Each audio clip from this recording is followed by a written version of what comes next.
Okay. चलिए sound mic कर जहाँ आवाज़ आ रही माइक साइलेंट कर देंगे, म्यूट कर देंगे। ओके सो कल हमने जो है आपका यूरोपियन कंपनीज का इंडिया में और बिहार में आना उसके बारे में हमने पढ़ा था। ओके, उसके बाद जो है हमने देखा कि ब्रिटिश जो ईस्ट इंडिया कंपनी थी जिसका कि शुरू में आने का एकमात्र जो है पर्पस था कि ट्रेड करना, व्यापार करना।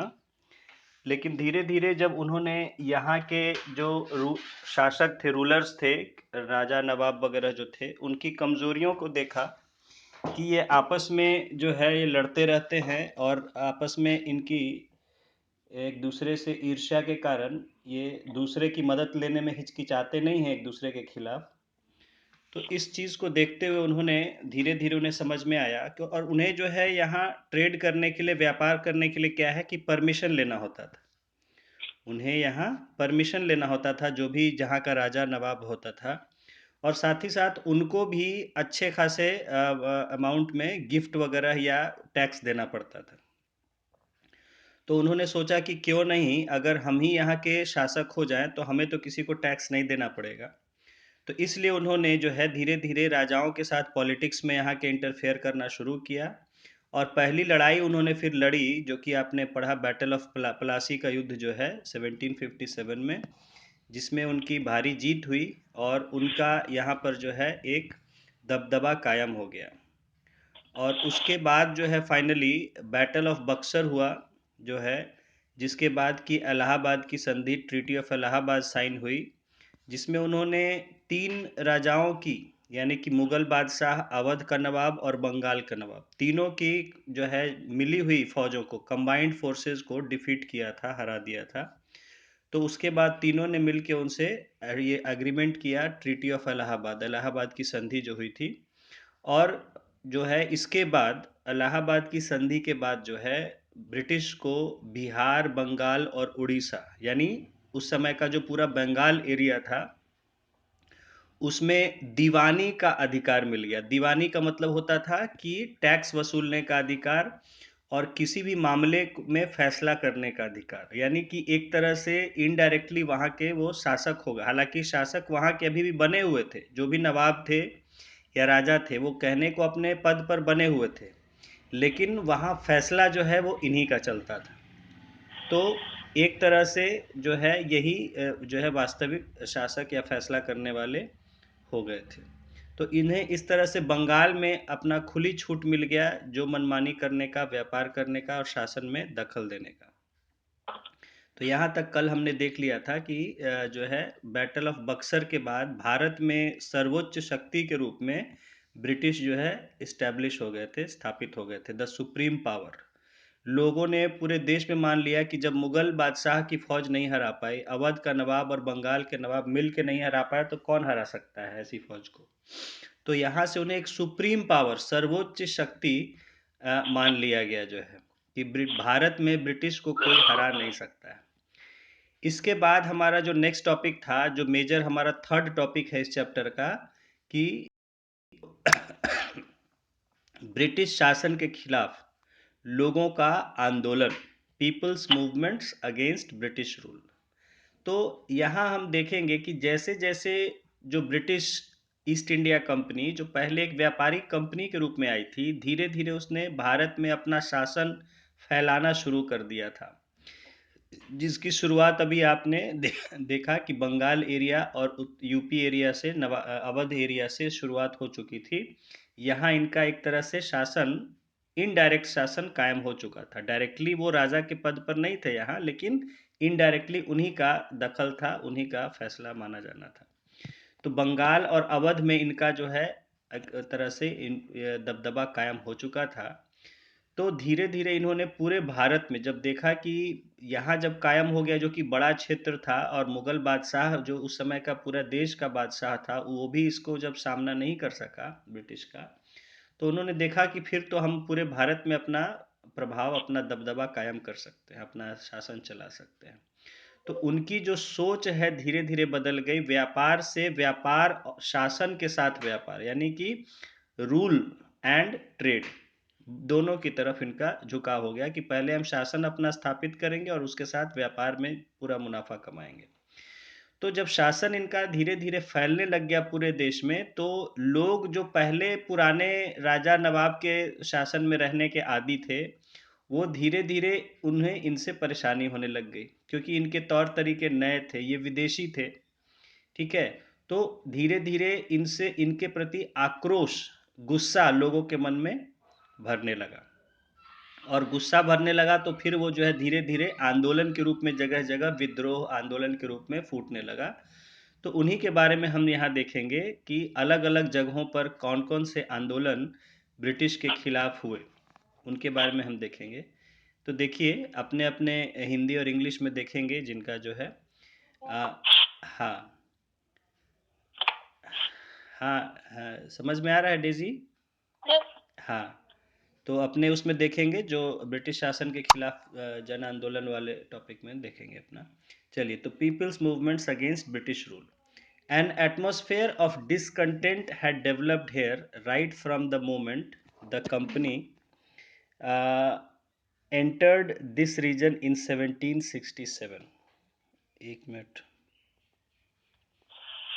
तो कहा जा रहा है कि जब से ही ब्रिटिश ने शासन में दखल देना शुरू किया, तब से ही जो है लोगों के मन में एक आक्रोश पनपने लग गया।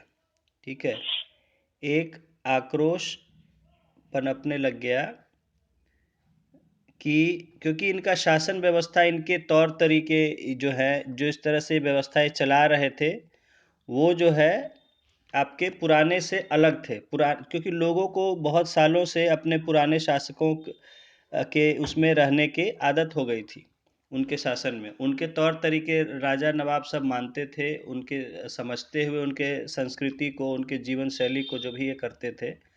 लेकिन नए जो ये आए थे, तो उनका इस तरह का रवैया नहीं था। ब्रिटिश जो है वो यहाँ के लोगों की समस्याओं को, उनके प्रॉब्लम्स को नहीं समझना चाहते थे।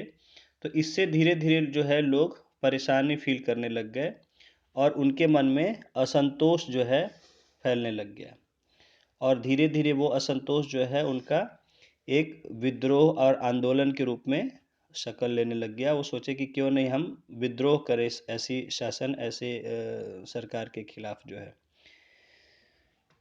Just 1 minute.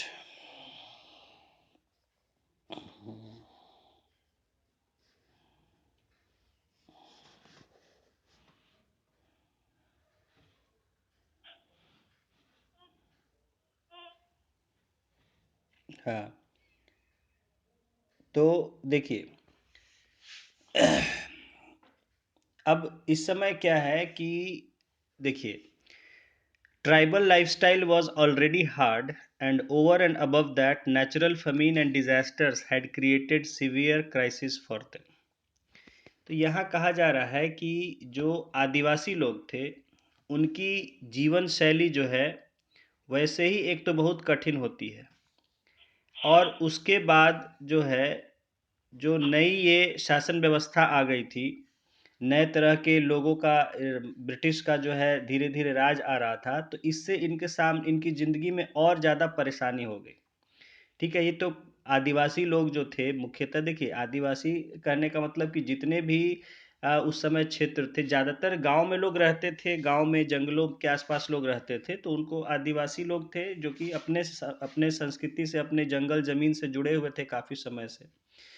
तो इनको जो है, एक तो इनकी ज़िंदगी वैसे ही बड़ी कठिन होती थी कि अपना गुजारा कैसे करना है, अपनी ज़िंदगी कैसे चलानी है, और उसके बाद उसमें कभी जो है नेचुरल डिज़ास्टर्स आ जाते हैं, जैसे कि फैमिन, सूखा पड़ गया, अकाल पड़ गया, कभी बाढ़ आ गई।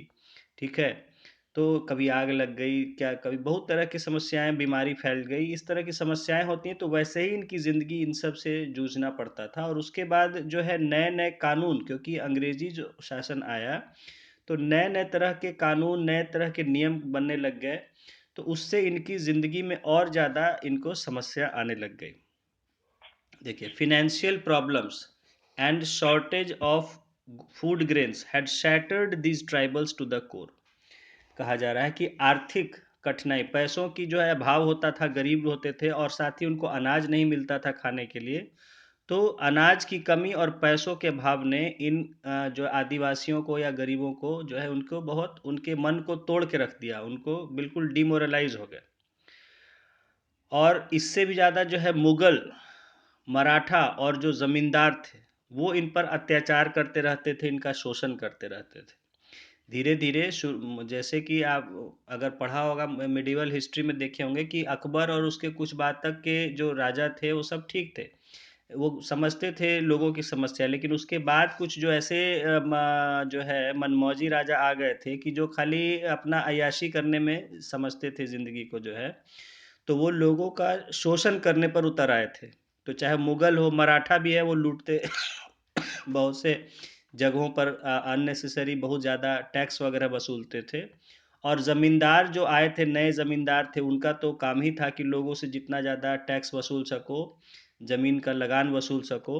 तो इन सब के अत्याचार और शोषण से जो है क्या हुआ कि अल्टीमेटली अंततः जो ये ज़मींदार, ये आदिवासी जो हैं, ये विद्रोह करने पर उतारू हो गए। इनके लिए और कोई मौका नहीं रहा। ये बोले कि अब हमें विद्रोह करने के अलावा कोई चारा हमारे पास नहीं है। The rights and interests of tribal population were being impaired and suppressed at administrative level. कहा जा रहा है कि ये जो जनजातीय लोग थे, आदिवासी लोग थे, इनके जो अधिकार थे और इनके जो हित थे, मतलब इनके जो इनके सुविधा के लिए जो काम होना चाहिए था, तो इन सब को प्रशासनिक यानी सरकारी या शासकीय स्तर पर जो है उसको बिल्कुल दबाया जा रहा था। ठीक है? यानी कि सरकारी यानी जो भी सरकार जहाँ चल रही थी, जिसका भी राज चल रहा था, तो वो जो है ये आदिवासी लोग, जनजातीय लोग के जो है अधिकारों को नहीं देते थे और उनका पूरी तरह से शोषण करने पर लगे हुए थे। तो एक तो सरकार की तरफ से इनका शोषण चल रहा था और दूसरे जो ये आदिवासी थे, इनको और भी दूसरा जो खतरा या चिंता सता रही थी, वो ये था कि जो है ये हमारा जो है हमारा संस्कृति को नष्ट कर देंगे, चौपट कर देंगे, हमारी सभ्यता को नष्ट कर देंगे। ठीक है? इन्हें दूसरा ये डर लगता था कि जो अंग्रेज़, जो फ़िरंगी आए थे, क्योंकि इनका तौर-तरीका अलग था, इनका संस्कृति अलग था, इनका व्यवहार वगैरह अलग था, लोगों कानून अलग था। तो इससे दूसरा जो उन्हें खतरा लगने लग गया आदिवासी लोगों को कि ये उनका धर्म नष्ट कर देंगे, उनकी सभ्यता को ख़त्म, उनकी संस्कृति को मिटा देंगे। और उन्हें देखिए आगे क्या लिखा है कि the tribals started fearing loss of their identity and freedom after arrival of British. यानी कि ब्रिटिश लोग के आने के, अंग्रेजी के आने के साथ जो है उनको ये लगा कि ये इनके धर्म को ख़त्म कर देंगे, इनकी पहचान को मिटा देंगे। ठीक है, इनकी पहचान ख़त्म हो जाएगी, इनकी मतलब पूरा अस्तित्व इनका ख़त्म हो जाएगा ब्रिटिश का शासन आ जाने से। तो इस तरह की चिंता, इस तरह का डर इनके मन में समा गया, तो फिर दूसरा इनके सामने कोई रास्ता नहीं रहा कि हम विद्रोह करें। तो ये बातें कारण बना जगह-जगह पर जो है आदिवासी विद्रोह जो है पनपने लग गए थे ब्रिटिश के खिलाफ। तो मतलब 2 दशक होते-होते उनका शासन आने के, यानी कि जब 65 के बाद उनका शासन शुरू हुआ, तो 2 दशक 20-25 साल होते-होते ही आदिवासी लोग विरोध में जगह-जगह खड़े होने लग गए। ठीक है, tribals revolts had started towards the 17th century even though the British had been here for just 2 decades. 2 दशक अभी हुए थे उनको रहते हुए, फिर भी जो है जो आदिवासी लोग हैं विद्रोह करना उन्होंने शुरू कर दिया था। Discriminatory policies of British had also played a role in fomenting these tribal rebellions. और उसके साथ साथ क्या है, डिस्क्रिमिनेट यानी कि भेदभावपूर्ण नीति। अब ये क्या है कि अंग्रेज़ों की जो नीति थी वो भेदभाव से भरी हुई थी, यानी कि वो आदिवासियों के साथ भेदभाव करते थे, तो दूसरे लोगों के साथ अलग तरह का व्यवहार करते थे, आदिवासियों के साथ अलग व्यवहार करते थे। तो इसके कारण जो उनकी भेदभाव वाली नीति से वो और ज़्यादा दुखी हो गए थे और इस कारण से जो है बड़े-बड़े विद्रोह हुए। ठीक है? तो बड़े-बड़े आदिवासियों के विद्रोह हुए अंग्रेजी शासन के खिलाफ। तो उनमें जो बड़े विद्रोह हुए उनके बारे में हम थोड़ा जान लेंगे। तो बड़े विद्रोहों में सबसे पहले आता है तमाड़ विद्रोह, तमाड़ रिवोल्ट। ठीक है, तो उसके बारे में हम देखेंगे सबसे पहले। तमाड़, हाँ बोलिए। नोट करें क्या इसको? हाँ हाँ, थोड़ा थोड़ा नोट करते रहेंगे, जो भी हम लाइंस को मेंशन कर रहे हैं अपने नोट्स में आपको दे ही दिया गया है। नोट्स में है कि नहीं? तो नीचे मतलब कल वाला नहीं मिला है। अच्छा नहीं मिल रहा, अच्छा अच्छा, 1 मिनट में भेज देते हैं। 1 मिनट जस्ट।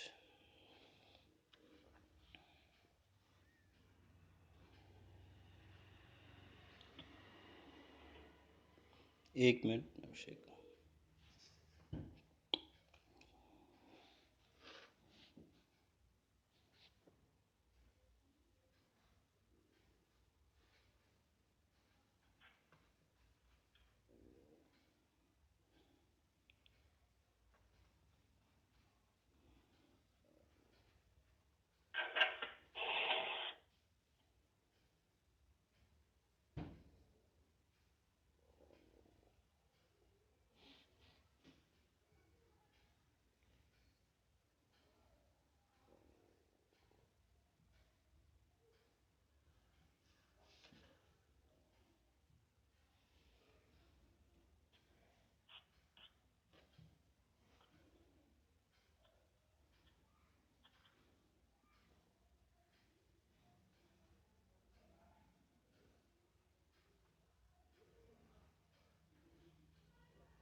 हाँ चलिए, देखिए टेलीग्राम पर आपको भेज दिया गया है।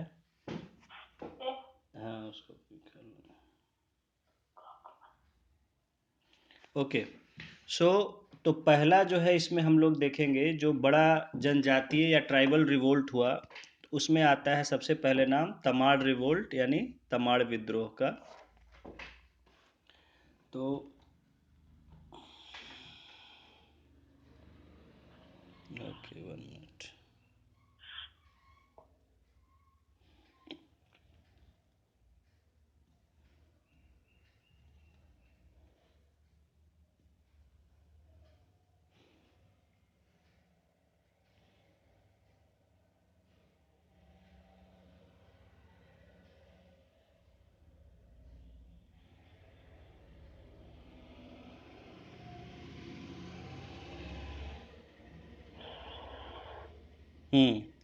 तो अब देखिए, इसमें सबसे पहले जो हमारा आता है तमाड़ विद्रोह, इसके बारे में देखेंगे कि the British had attained control over Chota Nagpur in 1771 and kings and zamindars in region were enjoying company's patronage, thereby giving them enough leverage for exploitation। देखिए 1771 ईस्वी में छोटा नागपुर एरिया जो है हमारा, वहाँ पर अंग्रेज़ों का अधिकार हो चुका था।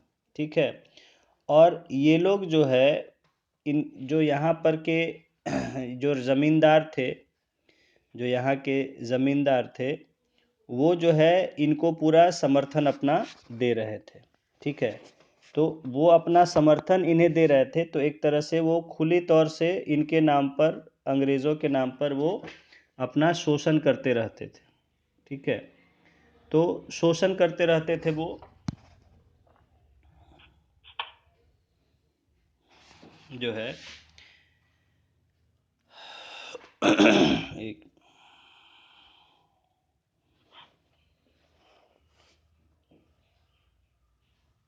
थोड़ा सा टॉलरेट करेंगे। ये जो है दोनों लैंग्वेज इंग्लिश हिंदी, एक मिनट करना।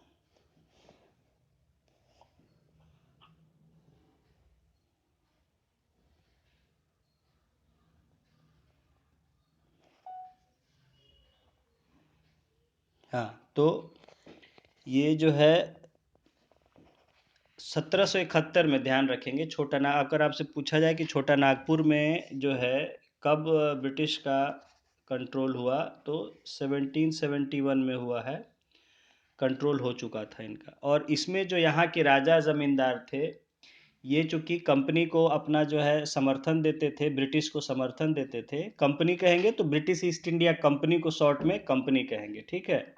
ब्रिटिश ईस्ट इंडिया कंपनी को शॉर्ट में हर जगह कंपनी आपको कहा जाएगा, तो समझ लेंगे कंपनी का मतलब है ब्रिटिश कंपनी की बात करिए।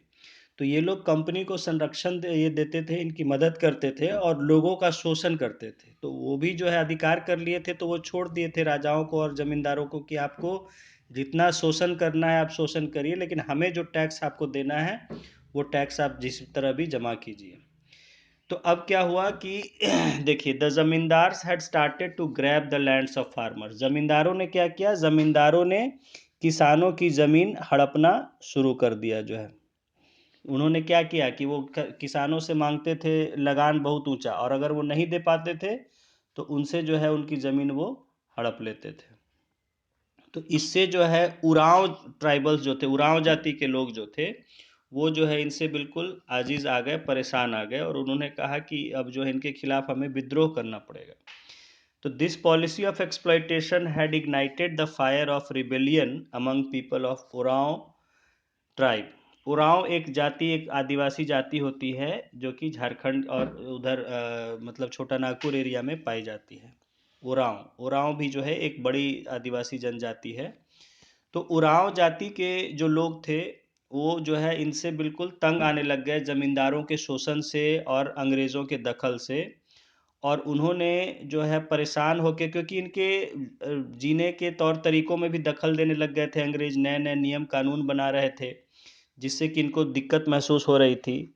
और दूसरे तरफ जो पैसे, जो ज़मींदार थे और सूदखोर थे, जो ये लोग थे जो पैसा वगैरह देते थे, मनी लेंडर्स जो है उधार पर, वो इनसे जो है बहुत ज़्यादा जो है ब्याज वसूलते थे, और उधर ज़मींदार सब जो है, तो होता क्या था कि ज़मींदार इनसे बहुत ऊंची लगान मांगते थे ज़मीन का, तो ये लगान नहीं दे पाते थे, तो लगान अब देने के लिए कर्ज लेते थे सूदखोर लोग से। और जो कर्ज देते थे तो वो भी इनसे फिर जो है क्या करते थे कि लिखवा लेते थे कि अगर आप समय पर कर्ज नहीं लौटा पाओगे तो आपकी हम ज़मीन छीन लेंगे, हम हड़प लेंगे। तो जब ये कर्ज नहीं लौटा पाते थे तो वो लोग, तो कहने का मतलब इनकी ज़मीन धीरे धीरे या तो ब्रिटिश ज़मीन या ज़मींदार या सूदखोर लोग, तो ये सब मिलके हड़पने लग गए। तो इससे ये पूरी तरह से बिल्कुल मतलब परेशान हो गए, तंग आ गए, और इन्होंने कहा कि अब हमें विद्रोह करना पड़ेगा, ये हमें जीने नहीं देंगे शांति से।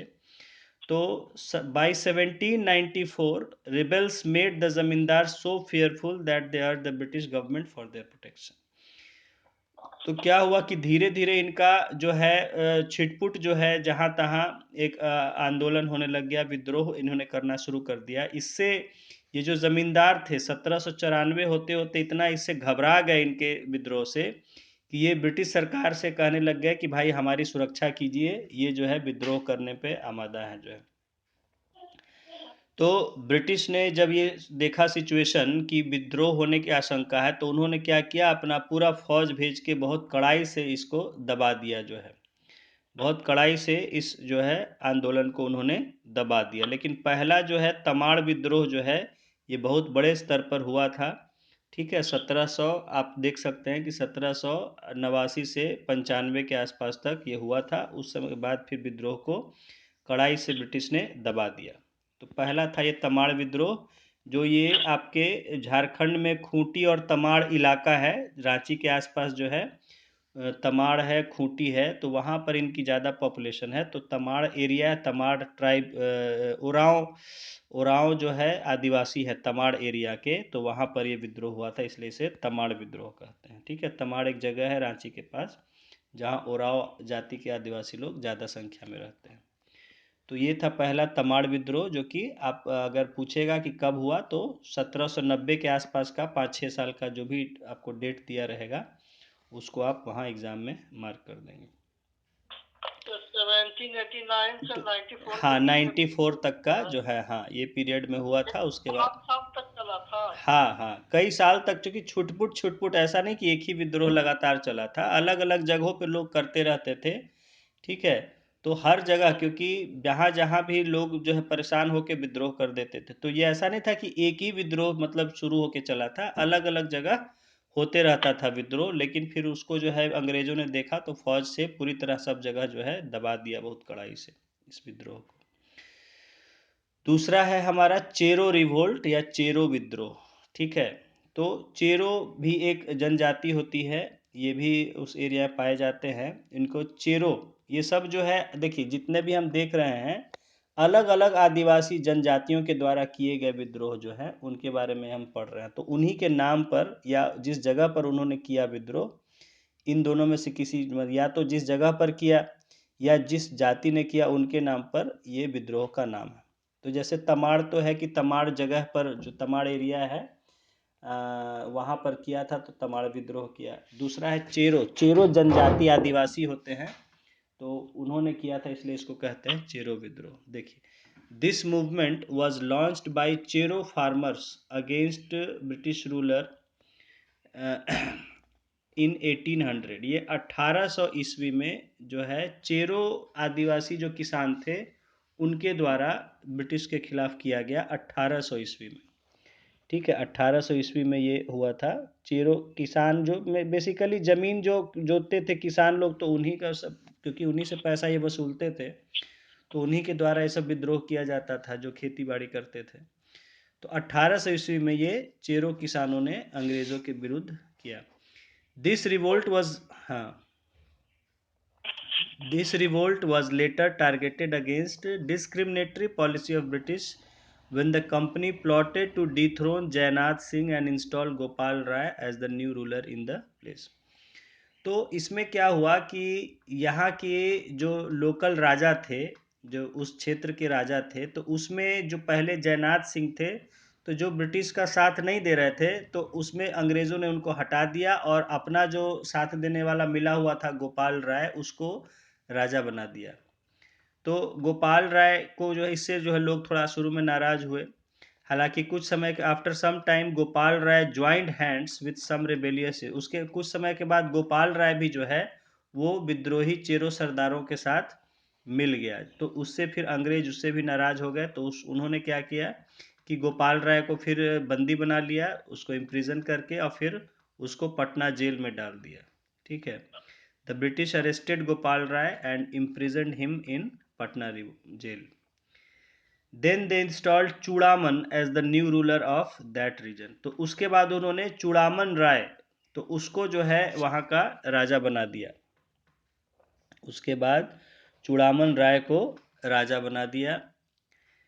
तो चूड़ामन राय जो था वो अंग्रेज़ों से बहुत ज़्यादा उनका राय सलाह करके ही कोई काम करता था, उनका बहुत ज़्यादा सपोर्ट करता था।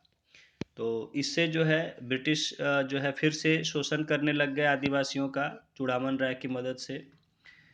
तो उससे जो है फिर आदिवासी लोग नाराज़ हो गए और उन्होंने चूड़ामन राय के खिलाफ विद्रोह कर दिया। तो फिर ब्रिटिश से इन्होंने मदद मांगी चूड़ामन राय ने। तो बहुत साल तक जो है ये सब छुप छुप के ये विद्रोह करते थे।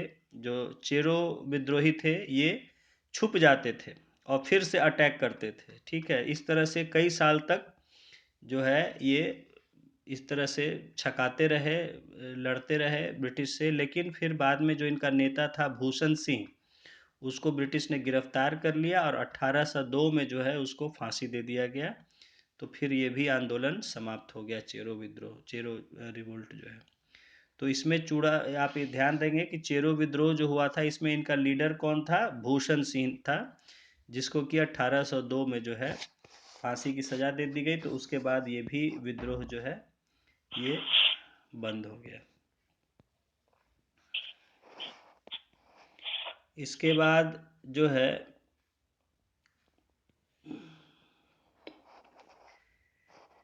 नेक्स्ट है आपका हो रिवोल्ट। हो भी एक जनजाति है जो बिहार छोटा नागपुर एरिया दोनों जगह पाई जाती है। हो, ये सब जनजाति, इनके नाम आप याद रखेंगे, बहुत इंपॉर्टेंट है।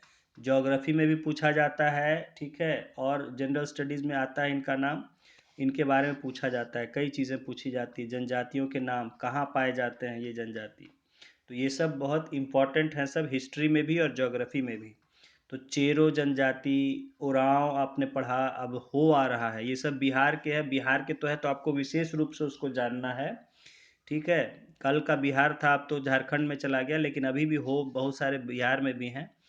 तो ये आपको, चूंकि बिहार से जुड़े हुए जनजाति, इनको बहुत आपको ध्यान में रखना है, याद रखना है, ठीक है। बाहर के और पूरे देश के जनजाति तो याद रखना ही पड़ता है, जो इम्पोर्टेंट है, लेकिन जो बिहार के हैं उनको तो आपको याद रखना ही होगा बिल्कुल। तो ये सब जो जनजाति के नाम किस क्षेत्र में रहते हैं और इनका इतिहास क्या था, ये सब आपको याद रखना पड़ेगा। नेक्स्ट है हमारा हो रिवोल्ट, हो जनजाति के द्वारा। देखिए, this revolt was launched by हो पीपल ऑफ छोटा नागपुर इन 1821। 1821 ईस्वी में जो है ये छोटा नागपुर के हो जनजाति द्वारा ये विद्रोह किया गया 1821-22 में, जो कि उनके अपना शासक जो था जगन्नाथ सिंह, सिंहभूम। तो सिंहभूम जो है, सिंहभूम आप जान रहे हैं झारखंड में है। तो सिंहभूम में बहुत बड़ा आदिवासी जनजाति समाज रहता है, वहाँ पूरा तरह से आदिवासी लोग रहते हैं। वो बहुत बड़ा मतलब आदिवासी राज था एक समय, उस वहाँ आदिवासी लोग थे पूरी तरह। तो उनमें जो वहाँ के हो जनजाति थे, वो सब नहीं, सिंहभूम में बहुत सारी जनजातियाँ पाई जाती हैं, ठीक है। तो उसमें जो है सिर्फ हो जनजाति जो थे, उन्होंने ये विद्रोह किया था अपने जो वहाँ का शासक था जगन्नाथ सिंह, उसके खिलाफ। हो people were generally neutral towards Jagannath Singh and they were not fighting for any issue. सामान्यतः जो है हो जनजाति के लोग जगन्नाथ सिंह के खिलाफ विद्रोह नहीं करते थे, ठीक है। उनका मतलब ठीक है, नाराज भी रहते थे तो विद्रोह नहीं करते थे ऐसे सामान्यतः। The Nag ruler had attacked them on 1 or 2 occasions, but they were on friendly terms with ruler of Saudi। इस पर जो है सिंहभूम पर फिर वहाँ एक नाग वंशी शासक, अब झारखंड का इतिहास पढ़ेंगे तो अलग है उसका, पहले बिहार में पढ़ना पड़ता था। तो वहाँ पर नाग राजाओं का, नाग वंश के राजाओं का शासन चलता था आसपास में। तो नाग राजाओं ने कई बार सिंहभूम पर अटैक किया था, लेकिन फिर जो है वहाँ फिर लड़ाई ज़्यादा नहीं चली थी। तो when the ruler of Singhbum later accepted the sovereignty of British and started to mistreat his own Ho friends following the policies of British, the Ho people got infuriated। हुआ क्या कि यहाँ तक जब तक उन्होंने अटैक किया था और जो है लड़ाई करते थे कभी कभी, तो हो जनजाति नाराज नहीं होती थी। लेकिन जब यहाँ के राजा जो जगन्नाथ सिंह था, उसने ब्रिटिश को अपना सर्वोच्च शक्ति मान लिया कि हाँ भाई हम आप ही के अंडर में हैं, और उनके अनुसार, उनके कहे पर वो अपने हो लोगों को शोषण करना शुरू कर दिया, भेदभाव करना शुरू कर दिया। तब जो है हो जो जनजाति के लोग थे वो इससे बहुत ज़्यादा उनको आक्रोश हो गया, गुस्सा हो गया कि भाई आप जो है अपने लोगों को धोखा दे रहे हैं विदेशियों के कहने पर। तो इससे हो जनजाति में बहुत ज़्यादा नाराज़गी हो गई। उसके बाद जो है तो फिर ब्रिटिश में एक मेजर रसेज थे जो कि इनको जो है ये कहते का मिलाए हुए थे अपने साथ कि जो है मतलब हम लोग आपके फ़ायदे के लिए कर रहे हैं, आप लोग हमारा साथ दो, इस तरह का इनसे बात करते थे। लेकिन हो जनजाति के लोग समझ गए कि ये लोग हम लोग को ठग रहे हैं, ये हमारा साथ नहीं देने वाले हैं, ठीक है। तो इन्होंने तुरंत समझ में आ गया इनको कि नहीं, ये लोग हमें ठग रहे हैं और हमारे मतलब शराफत, हमारे सीधेपन का फ़ायदा उठा रहे हैं, शोषण उठा कर रहे हैं हमारा।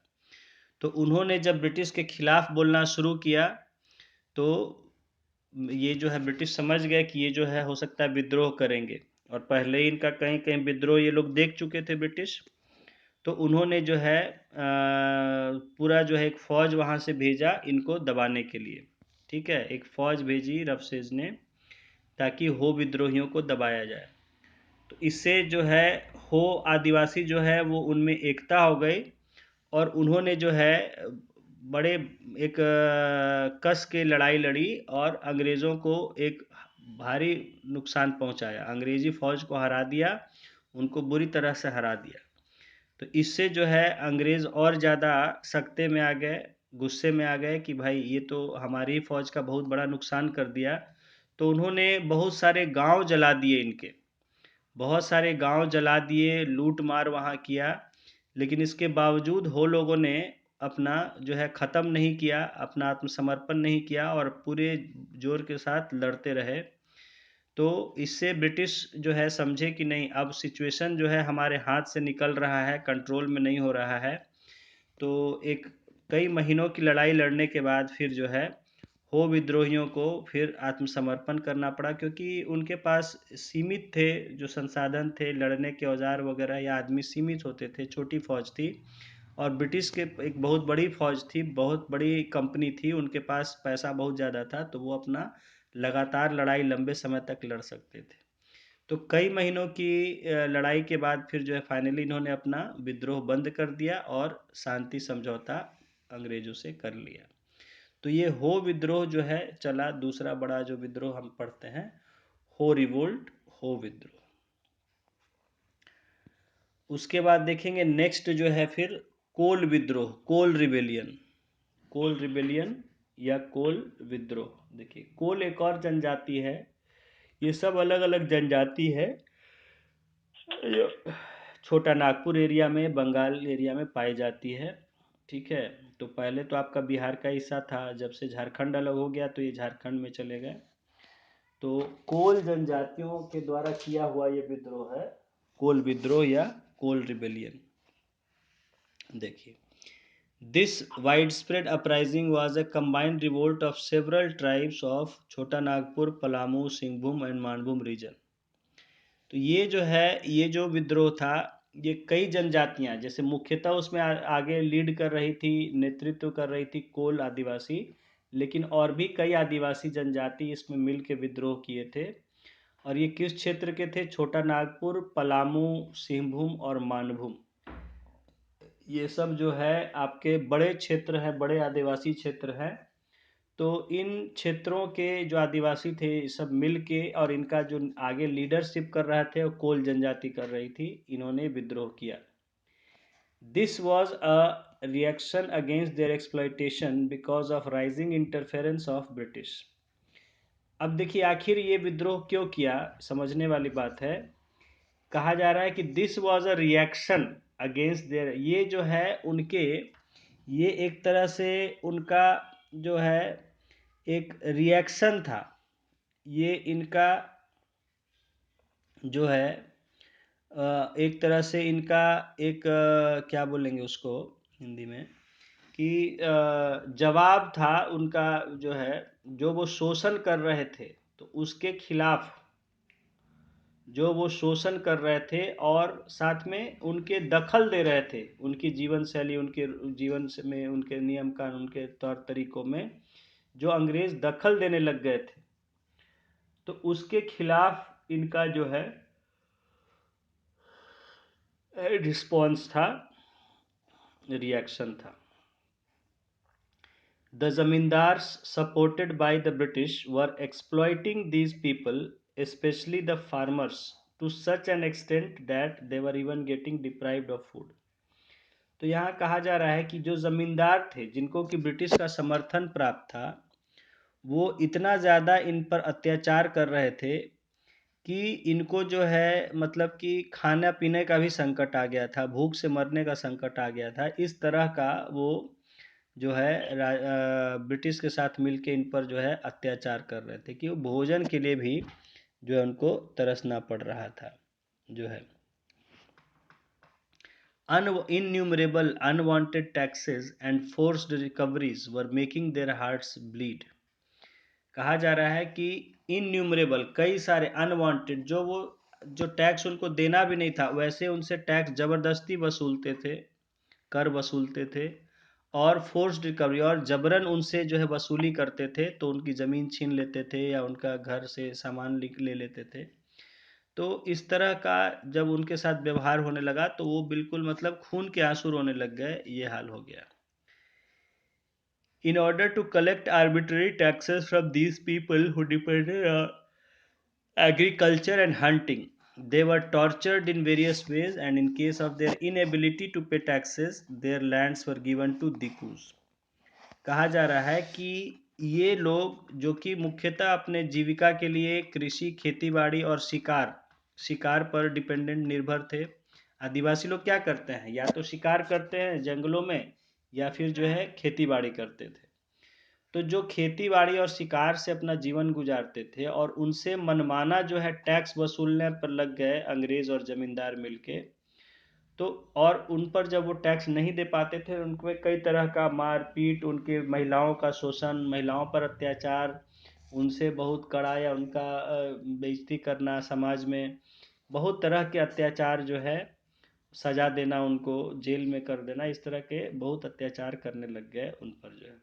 और वो फिर क्या करते थे, जब पैसा नहीं दे पाते थे तो उनकी ज़मीन छीन के वो दूसरे जो गैर आदिवासी लोग, यानी कि जो सामान्य लोग होते थे, आदिवासी जो नहीं, उनको छोड़ के जो दूसरे लोग होते थे उनको उनकी ज़मीनें दे देते थे। तो आदिवासी समाज में क्या है कि समझ लीजिए, बताए थे ऐसे तो हम आपको पहले, कि जो आदिवासी को छोड़ के बाहर के लोग होते हैं उनको वो लोग दिकू कहते हैं। ठीक है, मैंने बताया था आपको एक बार बहुत डिटेल में दिकू वर्ड का समझाया था। तो खैर जो नहीं जान, तो आदिवासी समाज में जो बाहर के लोग होते हैं, जो आदिवासी वहाँ के नहीं होते हैं, उनको दिकू कहा जाता है। तो दिकू लोगों को उनकी ज़मीन जो है अंग्रेज छीन के दे रहे थे। ये सबसे बड़ा उनके लिए कष्ट का कारण हो रहा था।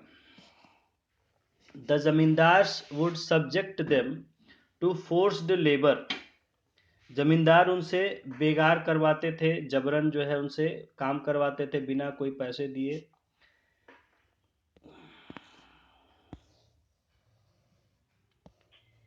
These zamindars would themselves move in palkis and tribals would work as kahars. ये जमींदार क्या है कि अपने तो चलते थे पालकी में और आदिवासियों से कहार का काम लेते थे, यानी उनसे पालकी अपना ढोवाते थे जो है। तो ये चलते थे पालकी, हाँ पैलेंक्विन, वही पालकी हुआ। ठीक है, उसी को पैलेंक्विन ऐसे इंग्लिश में कहते हैं, लेकिन अब पालकी लिख दिया जाता है इंडियन इंग्लिश में। तो ये हाँ हाँ, तो इंडियन इंग्लिश में मिक्स हो जाता है सब। तो हाँ, पालकी में जो है आप देख, पहले के लोग चलते थे, महिलाएं भी चलती थी, उसको कहार लोग उठा के ले चलते थे। देखिए गाना भी एक फेमस, चलो रे डोली उठाओ कहार। हाँ, क्या मतलब सर? कहार जो है, जो मतलब गरीब जाति के लोग होते थे उनको कहार कहते थे, जो बैकवर्ड होते थे सो कॉल्ड। जैसे आज भी जो गांव में कुछ बैकवर्ड जाति होते हैं तो उनको कहार कहा जाता था। ठीक है, तो जो मतलब गरीब जनजाति लोग जो खेतों में काम वगैरह करते थे, तो हाँ हाँ, तो उनसे वो जो है मतलब ये ज़बरदस्ती अपना काम मैनुअल करवाते थे कि हाँ हमें ढो के ले चलो और हम लोग पालकी में चलेंगे, इस तरह का। तो मतलब एक तरह से ये अपने आप को श्रेष्ठ और दूसरे को नीचा दिखाने का नीति है। तो उस तरह का वो व्यवहार करते थे। Even the animals of zamindars were taken care of by these tribals. उनके जानवरों की भी देखरेख करने के लिए आए आदिवासियों को रखते थे कि हमारे जानवरों की भी देखरेख करो। कुथबर्ट हैज़ सेड, कुथबर्ट जो कि एक अंग्रेज़ी विद्वान है, इन्होंने किताब में अपने लिखा था, झारखंड और बिहार के इतिहास पर लिखा है, डेविड कुथबर्ट है। तो इन्होंने लिखा है कि these zamindars oppressed the farmers to the extent that many of villagers turn deserted.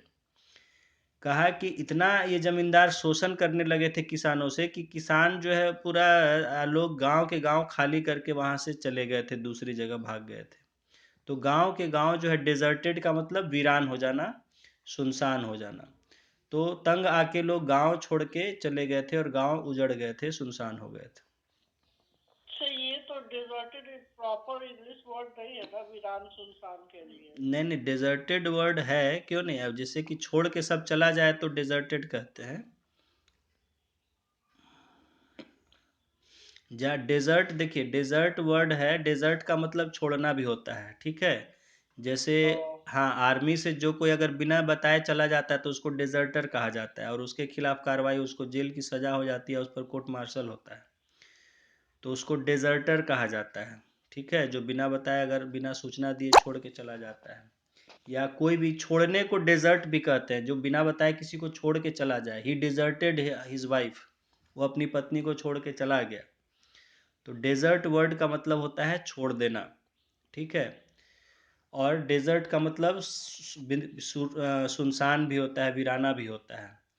तो कि द प्लेस वॉज डेजर्टेड, मतलब उस जगह को सब छोड़ के चले गए थे, सुनसान हो गया था, ठीक है, कई सेंस में यूज़ होता है। तो यहाँ यही कहा जा रहा है कि जो जमींदारों के शोषण से इतना परेशान हो गए किसान कि वो गांव के गांव छोड़ के चले गए और गांव बिल्कुल सुनसान हो गए, वीरान हो गए। In this feudal system the zamindars would never care for the interest of peasants, and additionally the ruling class was also busy exploiting these people. इसमें कहा जा रहा है कि ये जो सामंती व्यवस्था थी, फ्यूडल सिस्टम आपको बताया हुआ है, सामंती व्यवस्था जहाँ की समाज जो होता है वो शोषण पर होता है। एक जो वर्ग होता है वो अपना अपने आप को कहता है हमारा सब संपत्ति हमारी है और बाकी सब लोग हमारे गुलाम की तरह हैं, हमारे लिए काम करने के लिए हैं। तो ऐसी व्यवस्था आपको हम पहले पढ़ा चुके हैं फ्यूडल सिस्टम के बारे में। तो ये इस तरह की जो व्यवस्था चल रही थी यहाँ, मतलब क्या था अभी आदिवासी समाज में, यहाँ जो हम बात आपको बता रहे हैं कि जो राजा है तो या जमींदार, उसका अब जमींदार ही राजा हो गया था आज के डेट में।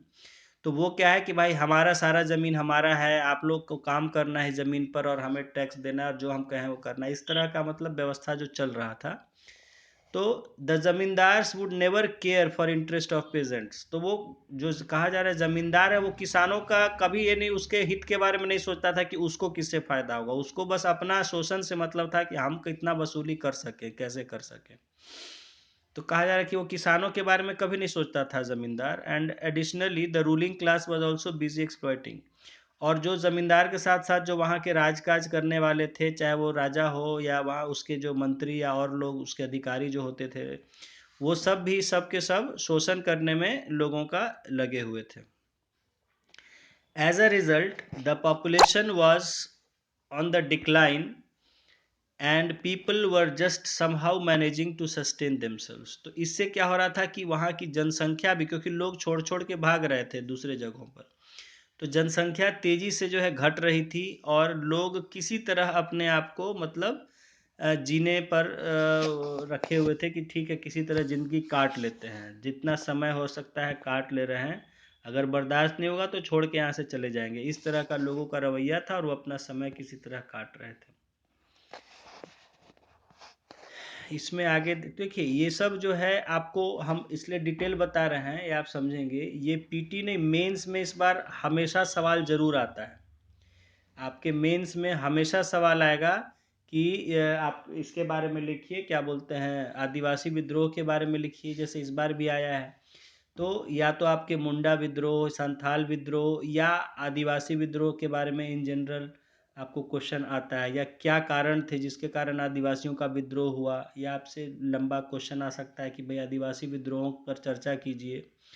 तो उसमें ये सारी बातें आप जो है वहाँ ये लिखेंगे, इसलिए आपको ये डिटेल में चर्चा। आपको लग रहा होगा पीटी में तो ठीक है फैक्ट, लेकिन ये सब को पीटी और मेंस, पीटी में भी स्टेटमेंट में आ जाएगा, तो वहाँ ऐसे तो पूछ देगा कि अच्छा आदिवासी विद्रोह होने के कारण थे ABCD, इस तरह से अलग अलग स्टेटमेंट है। तो इसलिए इस सब को बड़े ध्यान से आप लोग देखेंगे, समझेंगे। हाँ, इसमें देखिए आगे है, besides there were some ethical reasons also that had created rebellious feeling in the mind of tribals। तो ये सब तो कारण सो थे ही, इसके अलावा कुछ कुछ जो है उनके धार्मिक कारण भी थे, जिसके कारण उनके मन में विद्रोह या असंतोष पनप रहा था आदिवासियों के मन में। धार्मिक कारण थे क्योंकि उन्हें लग रहा था कि हमारा धर्म भी नष्ट हो रहा है। मतलब बाकी चीज़ें तो आदमी बर्दाश्त कर रहा था, सो कर ही रहा था, लेकिन उनको जब अपने धर्म पर संकट लग रहा था कि भाई हमारा इससे धर्म चौपट हो जाएगा, धर्म नष्ट हो जाएगा, तो फिर उनके मन में विद्रोह की भावना बहुत कस के आने लग गई थी। Hence there was a sense of discontent among these people, and this could have exploded like a volcano anytime। कहा जा रहा है कि धर्म पर जब संकट आने से, क्योंकि आदिवासी लोग जो है अपने धर्म को, अपने ज़मीन, अपने जीने के तरीके को लेके बड़े जो है मतलब रिजिड होते हैं। वो अपना जल्दी बदलाव नहीं करना चाहते हैं तौर तरीकों में, रहने सहने के, अपने जो उनका आचार विचार होता है या उनका रस्म संस्कार वगैरह होता है, तो उसमें जो है वो कहते हैं कि नहीं भाई, हमारे बड़े बुजुर्ग या कई पीढ़ियों से हम लोग ऐसा ही करते आ रहे हैं तो ऐसा ही करेंगे। उसमें जो बदलाव करना चाह रहे थे अंग्रेज, नए नए नियम कानून लाके, तो उनको लेके फिर जो है बहुत ज़्यादा उनको चिंता होने लग गई, विद्रोह मन में आने लग गया, और जो कि कभी भी गुस्सा फूट सकता था उनका, ऐसी स्थिति आ गई थी। The Munda community called for a meeting of tribals at Banda गांव। ठीक है, तो अब इसमें जो है एक बड़ी जो आदिवासी समाज है, आदिवासी जाति है, मुंडा जनजाति है। देखिए अभी भी मुंडा देखिए बहुत हैं। और हाँ, तो मुंडा जो जाति हैं, मुंडा जाति के लोगों ने आदिवासियों की एक जो है मीटिंग बुलाई, उनकी बैठक बुलाई बंदा गांव में। Around 7 members of Kol tribe attended that meeting and this marked the beginning of this great rebellion। तो इसमें जो है इस जो बैठक हुई, इसमें कोल जाति के 7 जो है सदस्य गए थे, और यहीं से इसकी शुरुआत की, मतलब कि विद्रोह करने की शुरुआत। क्योंकि ये लोग जब भी है कोई बड़ा काम करते हैं तो उससे पहले अपनी बैठक बुलाते हैं, सबसे राय सलाह करते हैं। तो इस बैठक को बुलाना ही मतलब मानी जाती कि यहाँ से फैसला हो गया और विद्रोह का शुरुआत हो गया था। Diku, the British and zamindars were all gripped by this revolt. तो ये जो विद्रोह हुआ था किस किस के खिलाफ था? एक तो दीकू, दीकू का मतलब बाहरी लोगों के खिलाफ था। बाहरी लोग जो देखिए, जैसे कि आज आप बिहार है तो बिहार के जो लोग जाके रहते थे इनको भी ये दीकू कहते थे, जो आदिवासी नहीं थे। तो दीकू का मतलब जितने भी लोग बाहरी, आदिवासी को छोड़ के जो भी लोग थे, चाहे वो अंग्रेज हो या यहाँ के लोग हो, जो भी हो। तो एक तो दीकू के खिलाफ, दूसरा अंग्रेज ब्रिटिश, और तीसरा जमींदार्स, तो जमींदारों के, तीनों के खिलाफ था ये विद्रोह जो है, कोल विद्रोह। The rebels burnt many of the villages completely. तो ये विद्रोहियों ने क्या किया? कई सारे गांवों को पूरी तरह जला दिया। The consequence of all this was that the rebellion and the immediate cause lit the fire of revolt in other regions also like Singhbhum, Tori, Hazaribagh and Manbhum। इसमें क्या हुआ कि जब विद्रोह एक जगह शुरू हुआ तो ये तेजी से फैल गया, और कई जैसे सिंहभूम, तोड़ी, हजारीबाग और मानभूम, इन जगहों पर भी विद्रोह तेजी से फैल गया। This uprising took the lives of around 1000 people. और इस विद्रोह में लगभग 1000 लोगों की जान गई थी जो है, कोल विद्रोह में जो है। The British government assembled their army at Ramgarh with the purpose of suppressing this widespread uprising। तो ब्रिटिश सरकार बहुत तेजी से चौंकी इस विद्रोह के बारे में, और उन्होंने अपना फौज को जमा किया रामगढ़ में। रामगढ़ में आपको पता है कैंट है, रामगढ़ में फौज का कैंट है, बहुत पुराना कैंट है रामगढ़ में। तो उस समय भी वहाँ आर्मी, तो उन्होंने रामगढ़ में अपने फौजों को जमा किया ब्रिटिश ने, ताकि इस विद्रोह को दबाया जाए। They even shot some army from outside. उन्होंने कुछ बाहर से भी दूसरे फौजों को भी बुलाया। Buddhu Bhagat, Singh Roy and Surya Munda were leading the rebels. तो इसमें देखिए, अब आपको नाम ध्यान में रखना है, पूछा गया है कई बार, तो आपसे पूछा जाएगा कि जो है इसमें कौन, किन्होंने नेतृत्व किया था विद्रोह का, कोल विद्रोह का। तो इसमें थे बुद्धू भगत, ठीक है, जैसा आप देख सकते हैं। कोल विद्रोह का नेतृत्व करने वाले कौन थे? बुद्धू भगत, सिंह रॉय, ठीक है,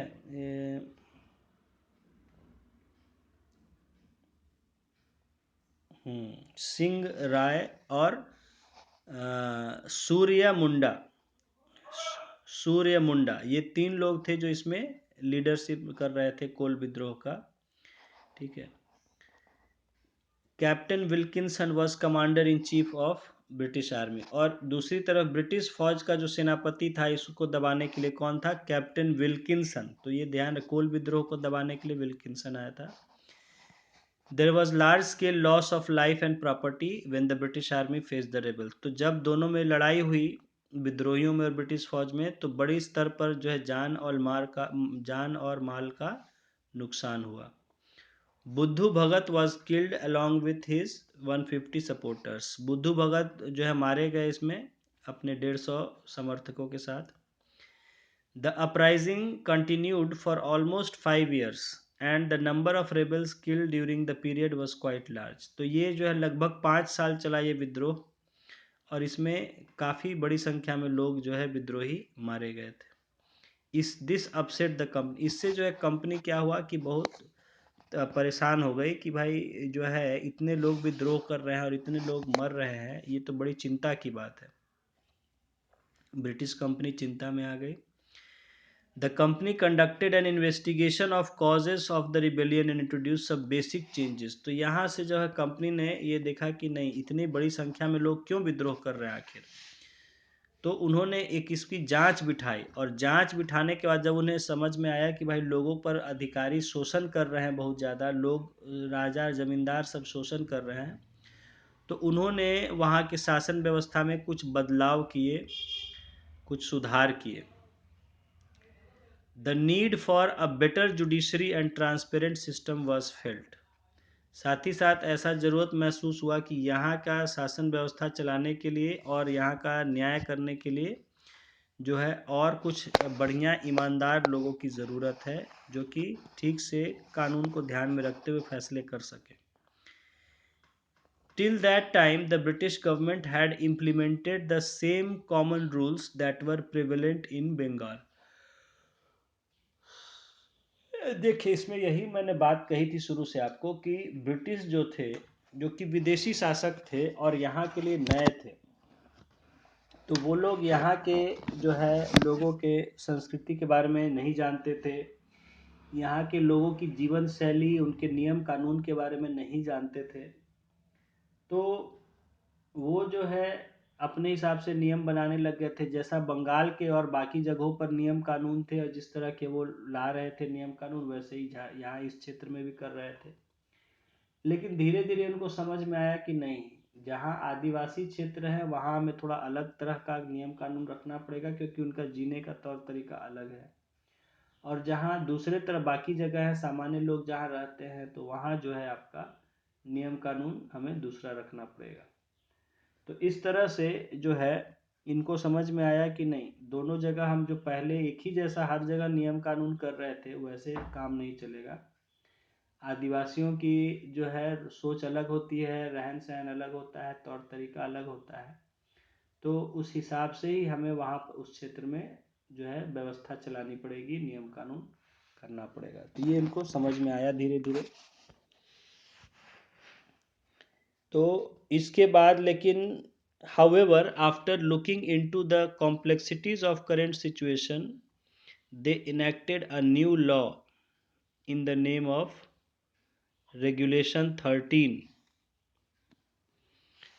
according to which Ramgarh was divided. तो ये देखिए, यहाँ से इन्होंने एक नया कानून बनाया था छोटा नागपुर क्षेत्र के लिए, जिसको रेगुलेशन 13 कहते हैं, 13वां रेगुलेशन कहते हैं। ये जो है आपका बहुत ही इम्पोर्टेंट है रेगुलेशन 13।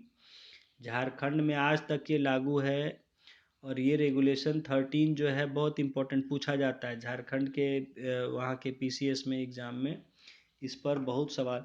तो ये आपको भी अगर झारखंड या उस जगह का पहले का मेंशन आएगा, तो रेगुलेशन 13 के बारे में पूछा जाएगा। यही रेगुलेशन 13 नया कानून बना था ज़मीन को लेके कि कैसे ज़मीन खरीदा बेचा जा सकता है, या किस तरह की ज़मीन से कितना लगान लिया जाएगा। ठीक है, तो इसको हम रेगुलेशन 13 कहते हैं। उस समय बंगाल में पहले एक रेगुलेशन आया था, उसको बंगाल रेगुलेशन कहते हैं। तो पहले बंगाल ही रेगुलेशन चल रहा था झारखंड ये क्षेत्र में भी, छोटा नागपुर के, लेकिन बाद में इस क्षेत्र के लिए अलग से रेगुलेशन का मतलब होता है कानून। रेगुलेशन का मतलब होता है कानून।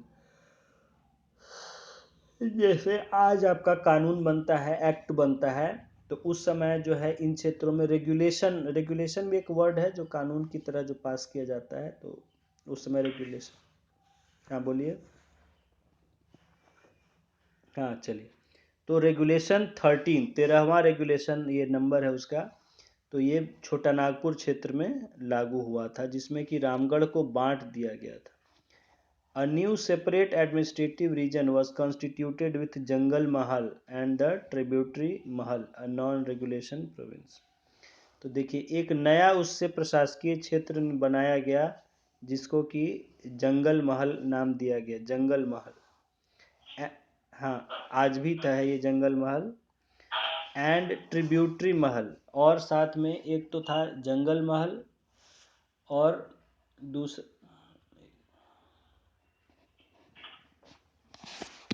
तो इसमें एक तो जंगल महल और दूसरा ट्रिब्यूटरी महल जो है एक नॉन रेगुलेशन, मतलब कि जहाँ की ये रेगुलेशन 13 जो है लागू नहीं था, तो उस क्षेत्र को नाम दिया गया ट्रिब्यूटरी महल। ठीक है, जंगल महल में 13वां रेगुलेशन लागू था और ट्रिब्यूटरी महल में ये रेगुलेशन लागू नहीं था। This new administrative region was placed under governor as first agent of general. ये जो क्षेत्र बनाए गए थे जंगल महल और ट्रिब्यूटरी महल, इनको एक एजेंट के अंडर, वहाँ का जो गवर्नर होता था वो एजेंट होता था गवर्नर जनरल का। तो वहाँ एक जो है गवर्नर, जो कि उसको एक बनाया गया, एक वहाँ का जो क्षेत्रीय वहाँ शासक बनाया गया अंग्रेजों के द्वारा, तो वो उसको फर्स्ट एजेंट ऑफ जनरल कहा गया कि वो एजेंट है गवर्नर जनरल का जो, या जनरल का जो कमांडर होता था। देखिए आगे, in this governance system Wilkinson, who was earlier a captain in the army and was sent for suppressing the rebellion, was made the first governor। तो इसमें जो कैप्टन विल्किंसन था, देखिए अभी पढ़े जो इनको कि ये दबाने के लिए भेजा गया था विद्रोह को, उसी को वहाँ का शासक नियुक्त किया गया था। ठीक है, कैप्टन विल्किंसन को ही शासक नियुक्त किया गया था। और जो है ये, हाँ, पहला शासक जो है उन्हीं को बनाया गया। Kol rebellion has a special place in history of Jharkhand as it had far ranging. तो कोल विद्रोह का बड़ा महत्वपूर्ण जो है उसका एक नाम लिया जाता है झारखंड में, क्योंकि इससे बहुत ज़्यादा परिवर्तन हुए थे। ये जो 13वां रेगुलेशन जो आज तक लागू है, वहाँ 13वां रेगुलेशन, तो ये सब जो उस समय कानून बने थे वो कोल विद्रोह के कारण ही बने थे, इसलिए कोल विद्रोह को बड़े खास उसमें नाम लिया जाता है वहाँ। It was this revolt only that laid the foundation stone for reforms in governance system। कहा जाता है कि कोल विद्रोही का नतीजा था कि वहाँ के सरकार में, शासन व्यवस्था में सुधार करने का नींव पड़ा। तो कोल विद्रोह का जो है एक विशेष आपका नाम ये है वहाँ झारखंड के इतिहास में, क्योंकि इसी से वहाँ के शासन व्यवस्था में सुधार का शुरुआत हुआ था। तो ये था आपके कोल विद्रोह। इसके नेता जो थे उसके बुद्धू भगत जो है सिंह राय और सूर्य मुंडा, इन तीनों का नाम याद रखेंगे। ये जो थे कोल विद्रोह, ये सब विद्रोह के जो है नेता का नाम अक्सर पूछा जाता है, तो इनका नाम याद रखेंगे। नेक्स्ट है फिर हमारा भूमिज रिवोल्ट, भूमिज विद्रोह।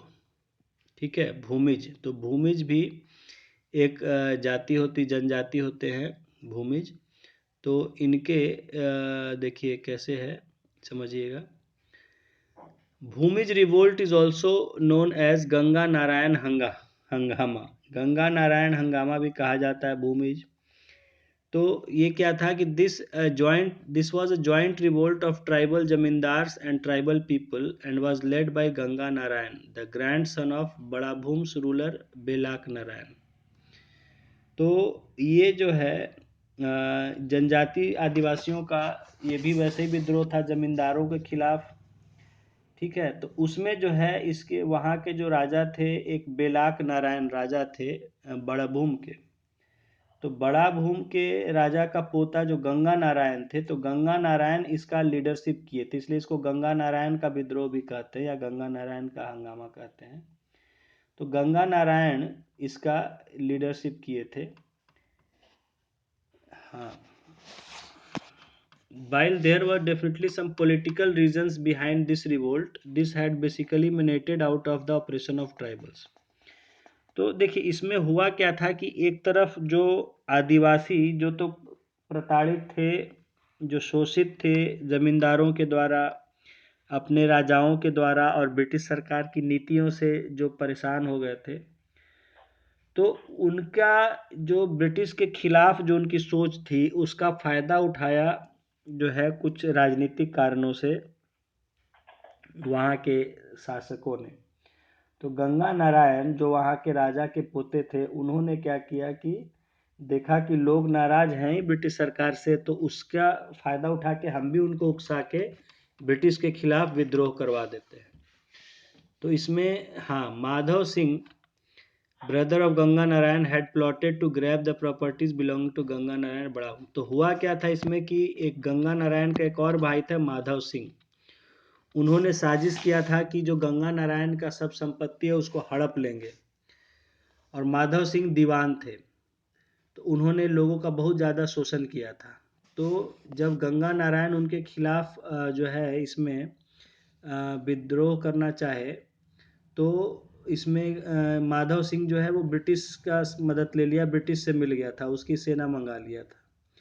तो यहाँ पर गंगा नारायण ने देखा कि अपने भाई के भी खिलाफ हमको अपना कार्रवाई करना है, अपना ज़मीन बचाना है, संपत्ति बचाना है, और ब्रिटिश से मिल गया तो क्यों ना हम ब्रिटिश के खिलाफ जो लोग पहले से ही नाराज हैं उनको विद्रोह करवा दें। तो इसमें गंगा नारायण ने लोगों को उकसाकर उनसे विद्रोह करवा दिया था, और लोगों ने जो है फिर ब्रिटिश के खिलाफ इसमें विद्रोह कर दिया था। Besides them, Ganga Narayan also received support of tribals as they were also frustrated. तो इसमें जो लोग ऑलरेडी जो फ्रस्ट्रेटेड थे, जो असंतोष जिनमें था व्यवस्था के खिलाफ, तो उन्होंने गंगा नारायण की मदद की। तो in the year 1832 itself, when an attempt was being made to suppress the Kol rebellion, Ganga Narayan along with his group of rebels launched the revolt. तो जब कोल विद्रोह को दबाने की कोशिश की जा रही थी 1832 में, तो उसी समय सब फायदा उठा के मौके का गंगा नारायण और विद्रोही जो लोग थे आदिवासी, उन्होंने ब्रिटिश सरकार के खिलाफ विद्रोह कर दिया। इसी विद्रोह को भूमिज विद्रोह नाम दिया ब्रिटिश सरकार ने, और इसमें जो है फिर जो है ब्रिटिश ने जो है इसमें अपना फौज को भेजा इनको दबाने के लिए। तो इसमें Thakur of Kharsawan took the side of British in this. तो वहाँ पर एक खरसावा जगह है, सरायकेला खरसावा, तो झारखंड में। तो खरसावा का जो ठाकुर था उसने जो है ब्रिटिश की इसमें सहायता की थी, तो इसको कहा जाता है कि भाई उसने अपने खिलाफ सहायता की थी ब्रिटिश की। Ganga Narayan was killed in this fight and Thakur of Kharsawan cut his head and sent the same as a gift to Captain Wilkinson। देखिए इसमें क्या किया कि खरसावा के जो ठाकुर था उसने क्या किया, गंगा नारायण जब हार गया तो उसका सिर काट के उसको तोहफे के रूप में कैप्टन विल्किंसन के पास भेज दिया। The rebellion was already suppressed, विद्रोह दबाया जा चुका था, बस इससे but this uprising made Wilkinson ponder over मोर। तो लेकिन इससे विल्किंसन की सोच उसको जगा दिया विद्रोह ने कि भाई ये तो बड़ा बड़ा विद्रोह आदिवासी लोग कर रहे हैं। He explained the reality to his senior and sought their advice on need for someone in जंगल महल। तो इसमें क्या हुआ कि उसने कहा कि देखिए अपने सीनियर अफसरों से कहा कि ऐसे काम नहीं चलेगा, हम लोग को इसमें कुछ सुधार करना पड़ेगा, कुछ बदलाव करना पड़ेगा, नहीं तो आदिवासी लोग विद्रोह करते जाएंगे। तो उसमें उसने जो है जो रेगुलेशन 13 जो आया था उसके कानून में कुछ बदलाव करवाए, और इस है आपका जो है आपका जंगल महल का जो जिला था उसको उस समय थोड़े समय के लिए उसको सस्पेंड कर दिया गया था, और दीवानी जो वहाँ न्यायालय था जहाँ फैसले हो रहे थे ज़मीन जायदाद को लेके या उस अपराध को लेके, उसको जो है अभी जो है बंद कर दिया गया था वहाँ की कोर्ट को जो है। New constitution policy was implemented according to which Shergarh, Vishnupur and Son Pahadi were merged with Bardwan and a new district Manbhum was created with the rest of this region. तो इसमें क्या किया गया कि प्रशासकीय नज़रिए से देखा गया कि जो जंगल महल ज़िले को उस समय ख़त्म कर दिया गया और उसकी जगह शेरगढ़, विष्णुपुर और सोन पहाड़, ये 3 इलाके हैं झारखंड के, इनको मिला के एक बर्दवान ज़िले के साथ एक नया ज़िला बनाया गया मानभूम। ठीक है, तो मानभूम एक नया ज़िला बनाया गया जिसमें बर्दवान के साथ शेरगढ़, विष्णुपुर और सोन पहाड़ी को मिला दिया गया। This new district covered many of the important regions including Jhalda, Dhanbad, Supur, Raipur, Ambikanagar, Bada Bhum and Shyam Sundarpur. तो ये जो नया जिला था इसमें जो है कई सारे इलाके थे, महत्वपूर्ण इलाके, जैसे झालदा, धनबाद, सुपुर, रायपुर, अंबिकानगर और बड़ा भूम और श्याम सुंदरपुर।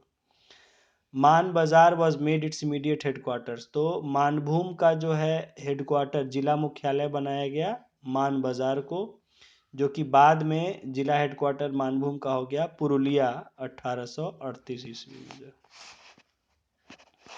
मान बाजार से हटा के पुरुलिया में कर दिया गया था जिला मुख्यालय। Thus, Bhumij revolt also turn to be a cause of reforms for government. तो इससे हम ये देख रहे हैं कि भूमिज जो विद्रोह हुआ था उससे भी कुछ जो है आपके ब्रिटिश शासन में सुधार हुआ था वहाँ के झारखंड छोटानागपुर एरिया में। The British officers had understood that lack of जो transparency in justice delivery to tribals and their exploitation in any form were reasons for giving rise to revolts. तो इससे ब्रिटिश समझ चुके थे कि आदिवासियों को अगर न्याय ठीक से नहीं मिलेगा, अगर उचित तरीके से न्याय अगर उनको नहीं दिया जाएगा और उनका शोषण किया जाएगा तो वो निश्चित तौर पर ही विद्रोह करेंगे। तो bringing the governance structure under direct control of governor was a positive step in this direction. तो उन्होंने देखा कि देखिए कई बार होता क्या है कि ऊपर से बड़े अधिकारी कुछ और कहते हैं और नीचे के जो लोकल अधिकारी, जो छोटे जगह के या उस क्षेत्र के अधिकारी होते हैं, वो अपना अपना अपने फायदे के हिसाब से उसको चलाते रहते हैं, करते रहते हैं। ऊपर से आदेश कुछ आता है, नीचे किया जाता है कुछ अपने फायदे के लिए। तो यही यहाँ भी हो रहा था कि ऊपर से ऐसा नहीं है कि इस तरह का आदेश था, लेकिन वहाँ के जो जिला स्तर पर या ब्लॉक गांव स्तर पर जो अधिकारी होते थे वो अपने फायदे के लिए शोषण करते रहते थे। तो यहाँ क्या किया गया कि इन सब जो करप्शन था इसको रोकने के लिए कि सीधे सीधे गवर्नर के अंडर में ले आया गया सारी, यानी कि पूरा जो ऑर्डर होगा वो गवर्नर के ऑफिस से आएगा। तो इससे क्या है कि जो अधिकारियों के द्वारा अपने फायदे के लिए जो कुछ शोषण किया जाता था वो शोषण रुक गया जो। तो ये था भूमिज विद्रोह के बारे में। ठीक है, कहाँ हुआ था आप देख सकते हैं, किस किस एरिया में हुआ था, जगह आपको बता दिया, कब हुआ, कौन इसके नेता थे। तो ये आप इतना कम से कम पीटी के लिए याद रखेंगे इसमें। भेज दीजिएगा उसको नोट। हाँ हाँ ठीक। उसके बाद नेक्स्ट हमारा जो है इसमें आता है अगला विद्रोह जो आता है वो है आपका बड़ा विद्रोह, संथाल विद्रोह। ठीक है, संथाल विद्रोह देखिए। तो अब देखिए संथाल जो है समझेंगे, संथाल एक बहुत बड़ी जनजाति है, मतलब कि इनफैक्ट समझिए कि छोटा नागपुर के सबसे बड़ी जो जनजाति है वो संथाल ही जाति है। शायद सबसे ज़्यादा जनसंख्या संथाल जनजाति का ही है, या पहले नंबर पर या दूसरे नंबर पर है। ये संथाल है या मुंडा है, इन दोनों में से संथाल ही है शायद सबसे ज़्यादा। तो इनका विद्रोह खास करके इम्पोर्टेंट था, इतनी बड़ी जनसंख्या का विद्रोह था संथाल का, संथाल रिबेलियन देखिए। और अक्सर बीपीएससी में आप समझिए कि हर साल या हर दूसरे साल इसके बारे में पूछा जाता है। संथाल विद्रोह, एक साल मुंडा विद्रोह पूछेगा तो एक साल मेंस में भी आता है। तो या तो कभी आपको मुंडा विद्रोह पूछ दिया तो अगले साल संथाल विद्रोह पूछेगा, फिर मुंडा फिर संथाल, इस तरह से ये दोनों के बारे में हर साल जरूर आता है मेंस में और पीटी में भी। तो इसको ध्यान से देखेंगे।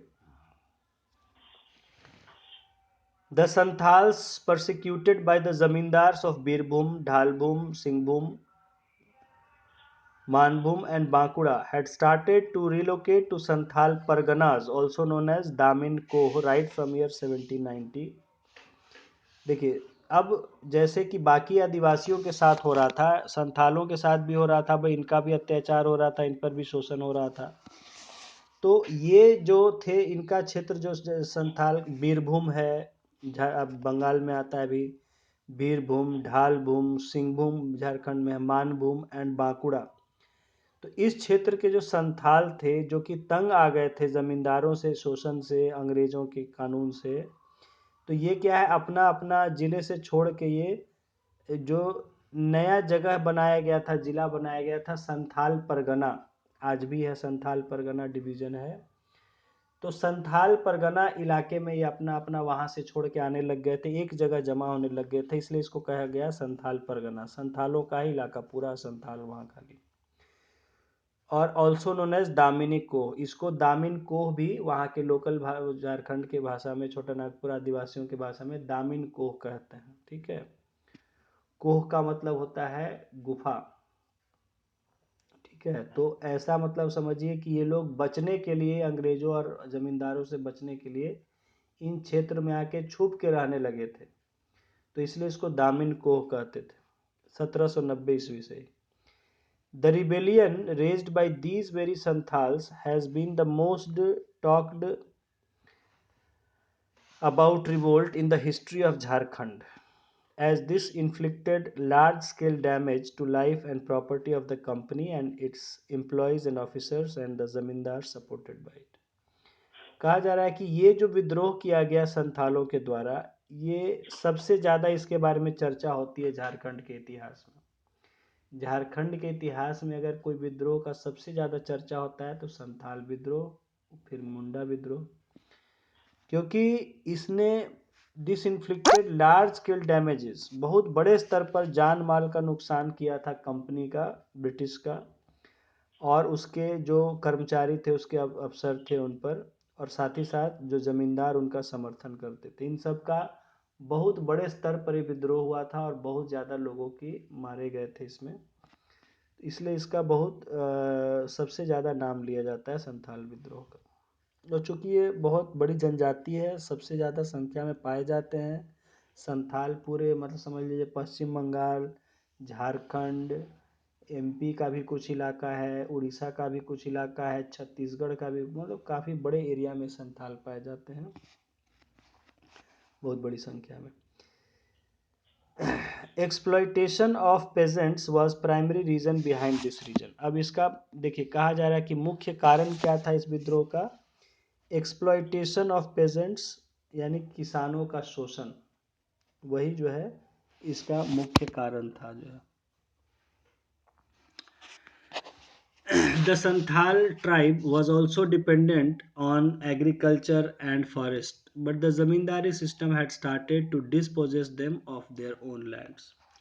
कहीं जिस तरह बाकी आदिवासी थे, उस तरह संथाल लोग भी जो है मुख्यतः अपनी जीविका के लिए खेती बाड़ी पर और जंगल में शिकार वगैरह पर डिपेंड करते थे, निर्भर रहते थे, लेकिन उनको जो है अपनी ही ज़मीन से बेदखल करने लग गए, उनका शोषण करने लग गए जो किसान थे, तो इससे उनकी ज़मीन जो है उनसे छीनी जाने लग गई। जब वो लगान नहीं दे पाते थे तो उनकी ज़मीन उनसे छीन ली जाती थी, या जब वो उधार लेते थे उसको चुकाने के लिए, तो वो फिर जो सूदखोर होता था वो इनसे इनकी ज़मीन हड़प लेता था। तो इससे जो है ये संथाल लोग बहुत ज़्यादा परेशान हो गए, तबाह हो गए बिल्कुल।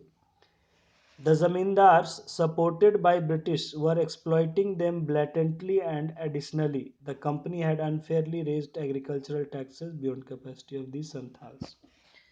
कहा जा रहा है कि एक तरफ तो जो जमींदार थे, जिनको कि सरकार का समर्थन मिला हुआ था, वो इनका शोषण करने पे आमादा शोषण कर रहे थे, दूसरी तरफ ब्रिटिश ने क्या किया था कि जो है किसानों से जो उनका ज़मीन पर लगान होता है वो बहुत ज़्यादा बढ़ा दिया था। तो लगान भी बहुत ज़्यादा सरकार को जो देना होता था वो भी लगान टैक्स बहुत ज़्यादा बढ़ा दिया था, और दूसरी तरफ जो ज़मींदार थे वो उनसे अपना जो है वसूली तरह तरह का करते रहते थे। Besides movement of movement of outsiders in their region had compelled the Santals to get restricted to their own lands and made them very poor. और फिर इनसे एक और इनको क्या दुख तकलीफ था कि भाई इनके क्षेत्र में बहुत ज़्यादा बाहर के लोगों का आना जाना हो गया था। बाहर के लोग बहुत ज़्यादा आने जाने लग गए थे, जिससे ये थोड़ा डरते थे, बाहर के लोगों से घबराते थे। तो उनसे अलग कट के रहने के कारण ये अपने ही ज़मीन में सिकुड़ से गए थे कि कहीं अब बाहर अपने ज़मीन से नहीं जाते थे, क्योंकि बाहरी लोग बहुत आते जाते थे, तो उनसे ये घबराते थे, उनसे मिलना नहीं चाहते थे। तो उसके कारण अपने ही क्षेत्र में सीमित होकर रह गए, जिसके कारण वो धीरे धीरे गरीब होते चले गए। The Santhals, just for their subsistence, were getting trapped in cycle of exploitation unleashed by these money lenders and zamindars. तो मतलब समझिए कि बस अपना भोजन निर्वाह करने के लिए, अपना खाना पीना भी चलाने के लिए ये बेचारे कर्ज के लफड़े में फंसे जा रहे थे, कर्ज के चक्कर में पड़ जाते थे।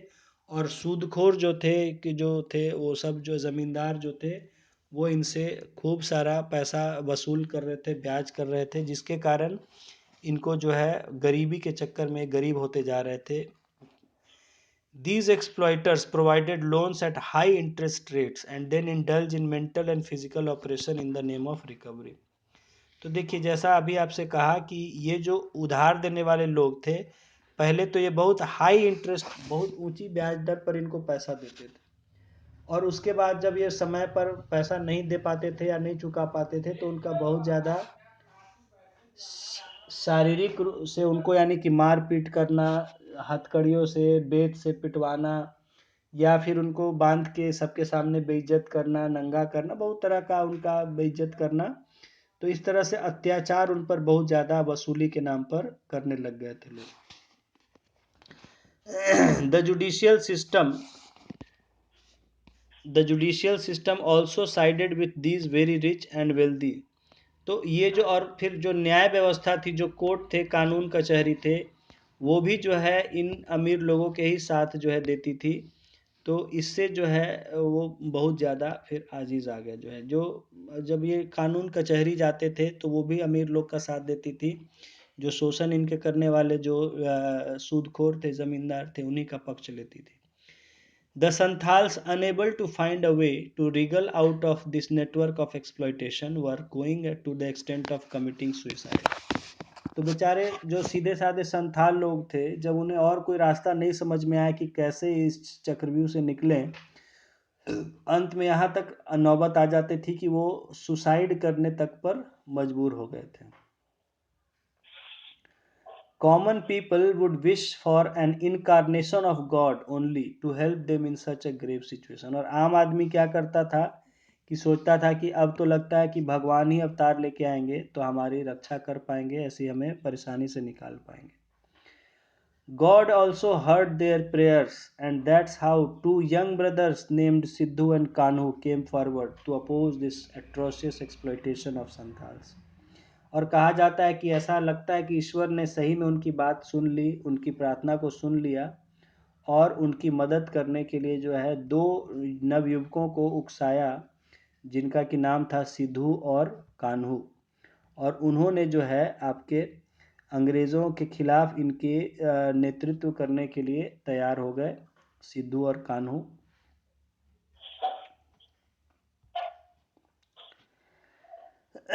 The two brothers worked around the clock to instill the courage of revolt among Santhals and encourage them to come together. तो ये दोनों जो है दिन रात जो है लग गए लोगों को भरोसा दिलाने में, उनका विश्वास और उनको हौसला देने में कि हमें विद्रोह करना चाहिए, हमें एकता अपने में लानी चाहिए। अगर हम एक होकर विद्रोह करें तो हम अंग्रेज़ों के खिलाफ लड़ सकते हैं।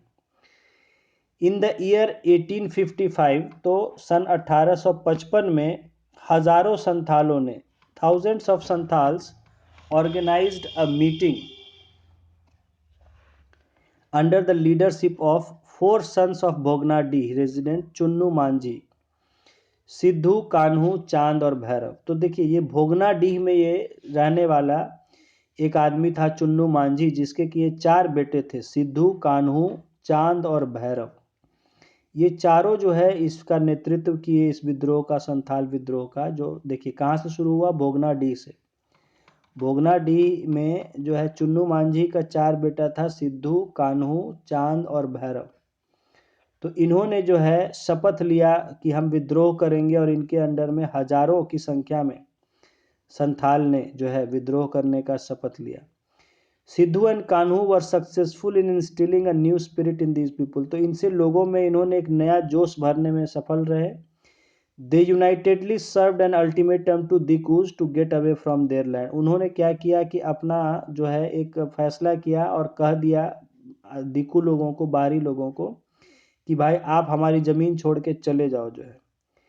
These dikus included British and their supported employees, officers and zamindar. तो इन दिकू में कौन, आपको पहले ही बता चुके हैं कौन आता था। जो भी आदिवासियों को छोड़ के बाकी लोग थे, यानी अंग्रेज, वहाँ के जो जमींदार, वहाँ के सूदखोर, और वहाँ के और जो कर्मचारी थे जो आदिवासी नहीं थे, ये सभी लोग को वो दिकू कहते थे। तो इन्होंने सबको कहा कि आदिवासी को छोड़ के बाकी जो भी हैं वो हमारी आप ज़मीन छोड़ के चले जाइए। A proclamation was made for disobeying government orders, setting up self-governance structure in Damin region and discontinuing payment of taxes. तो क्या किया गया कि एक बड़ा बिल्कुल जो है आदेश जो है पास किया गया जो पूरे क्षेत्र में, जो है कि सरकार के आदेश को किसी को नहीं मानना है, सरकारी आदेश को नहीं मानना है, और अपना एक जो है सरकार चलाने के लिए दामिन क्षेत्र में एक जो है बनाया गया सरकार वहाँ के लिए। और कहा गया कि अब कोई भी जो ब्रिटिश सरकार को है अब किसी तरह का टैक्स नहीं देगा। In the mean time police inspector Mahesh Lal was killed. इसी बीच जो वहाँ का पुलिस इंस्पेक्टर था महेश लाल, उनकी हत्या हो गई। ठीक है, उनकी हत्या हो गई। 2 days after issuing their ultimatum, the Santhal started hunting their exploiters and killing them. अपना घोषणा करने के 2 दिन बाद, घोषणा हो गई इनकी, तो 2 दिन बाद इन्होंने क्या किया कि जो जो लोग इनका शोषण करते थे उनको इन्होंने खोज खोज के उनको मारना शुरू कर दिया। द हवेली ऑफ जमींदार ऑफ अम्बेर वॉज बर्न्ड। अम्बर के जमींदार की हवेली को जला दिया गया। The rebels made an attempt to take control of Maheshpur in राजमहल। महेशपुर जो राजमहल इलाके में है वहाँ का उन्होंने कोशिश किया कि उसका कंट्रोल उसका अपने हाथ में ले ले। The officers and zamindars were their primary targets, though houses and shops of outsiders were also vandalized. तो ये जो विद्रोही थे इनका पहला निशाना तो होते थे कि जो लोग इनका शोषण किए थे, यानी कि जो अफसर थे और जमींदार थे, जो ब्रिटिश अफसर थे, अंग्रेज अफसर थे, और जो यहाँ के ज़मींदार थे, पहला निशाना तो उनको ये बनाते थे। लेकिन और भी जो बाकी बाहरी लोगों के जो मकान होते थे दिकू लोग के, यानी जो बाहरी लोग आदिवासी नहीं जो हुए, तो उनके मकान और उनके दुकानों को भी ये जहाँ तहाँ लूट लेते थे या उसको तोड़ फोड़ कर देते थे। This was an open armed rebellion that had spread right from Kahalgaon up to Rajmahal. ये एक खुला और हथियारबंद जो है विद्रोह था, हथियारों के साथ विद्रोह था, जो कि एक तरफ भागलपुर में आप उधर पड़ता है कहलगांव, तो कहलगांव क्षेत्र से वहां तक से लेके इधर राजमहल छोटा नागपुर में, तो झारखंड में, तो वहां तक फैला हुआ ये बहुत बड़ा विद्रोह था। This uprising further spread to Birbhum, Bankura and Hazaribagh also by 1856। और ये जो विद्रोह था संथाल का, ये धीरे धीरे बीरभूम, बांकुड़ा और हजारीबाग में भी 1856 ईस्वी होते होते फैल गया इन इलाकों में।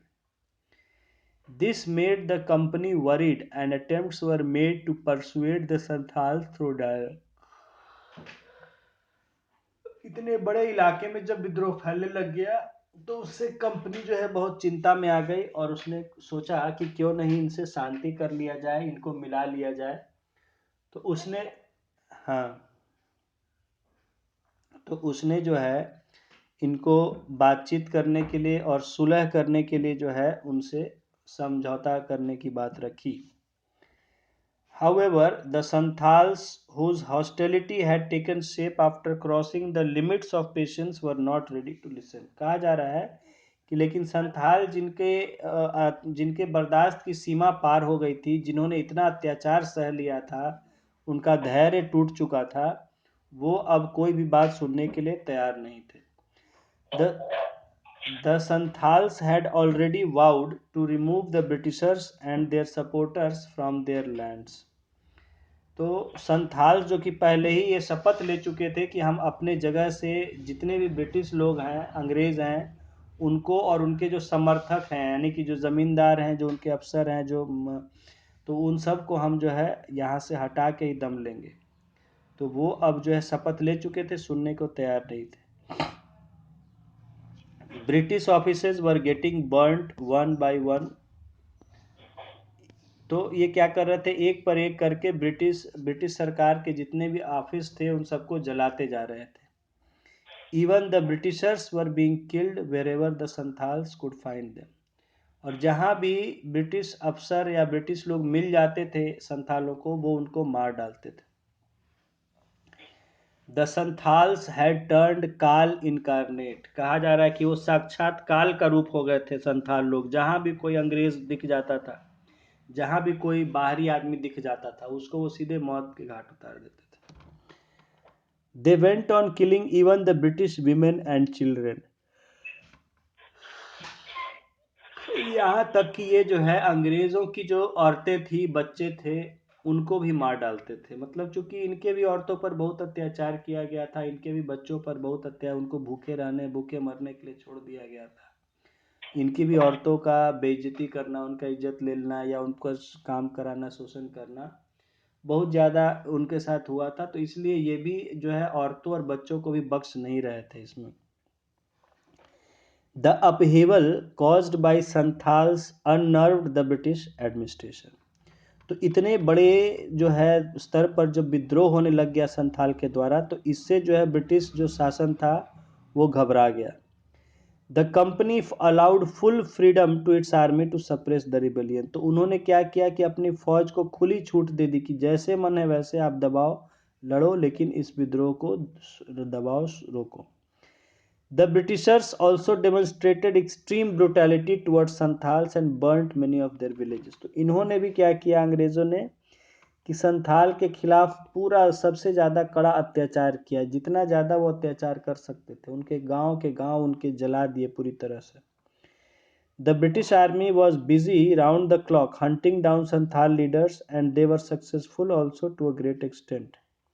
तो ब्रिटिश की जो फौज थी वो 24 घंटा लग गई कि कहाँ कहाँ संथाल लोगों के जो विद्रोही हैं उनको खोज के उनको मारा जाए, उनको सजा दिया जाए. और इसमें बहुत ज़्यादा उन्हें सफलता भी मिल रही थी. Most of the rebel leaders were इधर किल्ड और अरेस्टेड. तो ज़्यादातर जो विद्रोही नेता थे वो या तो गिरफ्तार हो गए थे या मारे गए थे. चांद एंड भैरव अटेंड मार्टिरडम. चांद और भैरव जो है इसमें शहीद हो गए थे. Sidhu and Kanhu were arrested. Sidhu और कान्हू जो है ये दोनों बच गए थे, ये गिरफ्तार कर लिए गए थे. दे वर हैंग्ड टू डेथ इन बारहेट. तो उनको जो है फांसी की सज़ा दे दी गई बढ़ेत में जो है इनको फांसी की सज़ा दे दी गई. इसको लास्ट में दिया गया, मतलब बाद में अरेस्ट करके दिया गया था. हाँ, अरेस्ट करके फांसी दिया गया. वो तो मतलब ये चारों को फांसी दिया गया नहीं, वो तो मारे गए थे, लड़ने में ही वो मारे गए थे, शहीद हो गए थे. अच्छा, चांद अच्छा, भैरव. अच्छा. इनको गिरफ्तार इन दोनों को कर लिया गया था और गिरफ्तार करके इनको बाद में बढ़ेत में जो है उनको फांसी दे दिया गया था.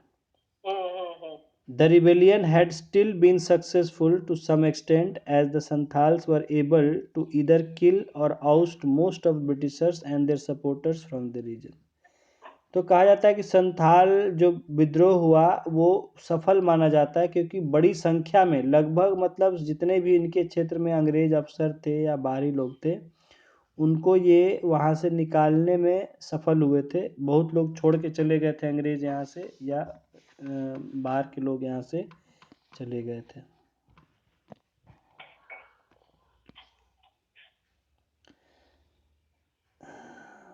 Even those who are left behind lived under the cloud of terror. तो देखिए, आपको पता है, अभी बताया कि बहुत सारे जहाँ भी कोई इनको बाहरी दिख जाता था आदमी, अंग्रेज दिख जाता था, उसको मार डालते थे। तो इन्होंने काफ़ी मात्रा में वहाँ जो रह रहे थे लोग, अंग्रेज या और दूसरे लोग, उनको मार डाला था या वो छोड़ के चले गए थे। तो और जो रह रहे थे वो भी हमेशा मौत के साए में रह रहे थे। The people of Jharkhand started treating Sidhu and Kanhu founders of this revolt as their god and even today. तो इसमें जो वहाँ के लोग थे उन्होंने सिद्धू और कान्हू को अपना भगवान की तरह मानना शुरू कर दिया। आज तक उनको अपना लोग भगवान मानते हैं, सिद्धू और Kanhu. The legends of Sidhu Kanhu are still sources of inspiration for people of Jharkhand. और इनके जो वीरता की कहानियाँ हैं वो जो है आज भी वहाँ के लोगों के लिए एक प्रेरक प्रसंग का काम, प्रेरणा की तरह काम करती है, मोटिवेशन करती है। The Santhal rebellion was suppressed in Santhal Pargana region by January 1856। तो देखिए, पूछा जाता है कि संथाल विद्रोह कब तक चला था या कब दबा दिया गया था। तो 1856 के जनवरी आते आते इस विद्रोह को संथाल परगना क्षेत्र में दबा दिया गया था। However, the government did come to realize the bravery and valor of Santhals. लेकिन सरकार ने भी इसमें जो है संथालों की बहादुरी की प्रशंसा की, उसको तारीफ किया। तो दबा देना मतलब कैसे दबा देना? ब्रिटिश लोग दबा दिया? हाँ, कुचल दिया, जहाँ तहाँ मार काट मचाया, लोग जो है मारे गए, तो शांत नेता का अरेस्ट हो गया, गिरफ्तार हो गया, तो विद्रोह शांत हो गया।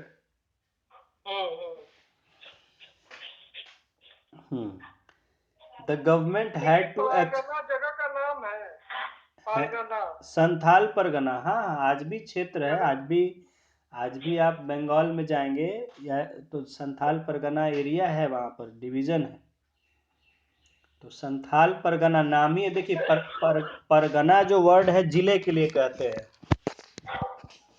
ठीक है। तो परगना और संथालों का जो क्षेत्र था तो उसका नाम दिया गया संथाल परगना। पहले जो है बिहार, जब आप हमारे समय में जब पढ़े होंगे, उस समय जब होते, तो उस समय बिहार का एक कमिश्नरी होता था संथाल परगना, फिर चला गया झारखंड में जो है। और हाँ, तो संथाल परगना जो है ये एक आज भी एरिया है छोटा नागपुर में। संथाल परगना मतलब झारखंड का एक प्रोमिनेंट एरिया था संथाल। हाँ हाँ, संथाल परगना। अब आप लोग नहीं, चूंकि आप कट गए, बिहार अलग हो गया, नहीं तो पहले का जब कंबाइंड बिहार था तो संथाल परगना इसका एक कमिश्नरी हुआ करता था, अभी तक भी है झारखंड में।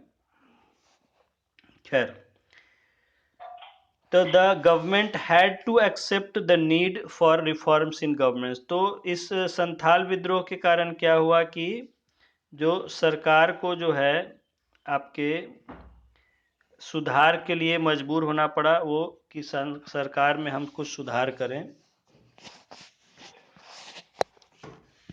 As a consequence of this Santhal rebellion, Santhal Parganas was formally constituted as a separate district on 30 November 1856 and Ashley Eden was appointed first district magistrate। देखिए, दिया ही है कि इस विद्रोह के चलते क्या हुआ कि संथाल परगना को एक अलग जिला बनाया गया 23 नवंबर 18, देखिए 56 में जिला बन गया था ये 1856 में। और एस्ले ईडन जो ब्रिटिश अधिकारी था उसको पहला इसका डिस्ट्रिक्ट मजिस्ट्रेट डीएम बनाया गया था, ठीक है। देखिए, आ ही गया। तो जिला था, बाद में ये कमिश्नरी बन गया था आपके बिहार में, और बड़ा क्षेत्र है, काफ़ी बड़ा क्षेत्र है। नहीं, एस्ले ईडन तो नहीं पूछेगा, ठीक है। बस आपको संथाल परगना के बारे में पूछेगा, इस संथाल विद्रोह के बारे में पूछेगा, तो उसमें आप संथाल परगना का नाम लिखेंगे। इसको अगर मेंस में क्वेश्चन में आंसर में लिखेंगे तो उसमें आप लिखेंगे कि इसके नतीजे में क्या हुआ कि संथाल परगना जिला बनाया गया था। और मेंस में लिखेंगे आप, अगर क्वेश्चन आएगा तो उसमें जिला बनाया गया 30 नवंबर 1856 को, और उसका पहला जिलाधिकारी एस्ले ईडन को बनाया गया था। तो ये हो गया आपका संथाल विद्रोह के बारे में, संथाल रिवोल्ट के बारे में। अब नेक्स्ट है इसके बाद हमारा सरदारी मूवमेंट। सरदारी एक आंदोलन हुआ था, सरदारी विद्रोह हुआ था। तो सरदारी विद्रोह करना हमारे लिए बहुत महत्वपूर्ण नहीं है, छोटा विद्रोह था, इसके बारे में कम ही पूछा जाता है। ठीक है, फिर एक है खरवार मूवमेंट। खरवार मूवमेंट, चलिए अच्छा चलिए एक एक लाइन सरदारी के बारे में भी कर लेंगे, कभी पीटी में पूछ ही लेता है तो। एक मिनट।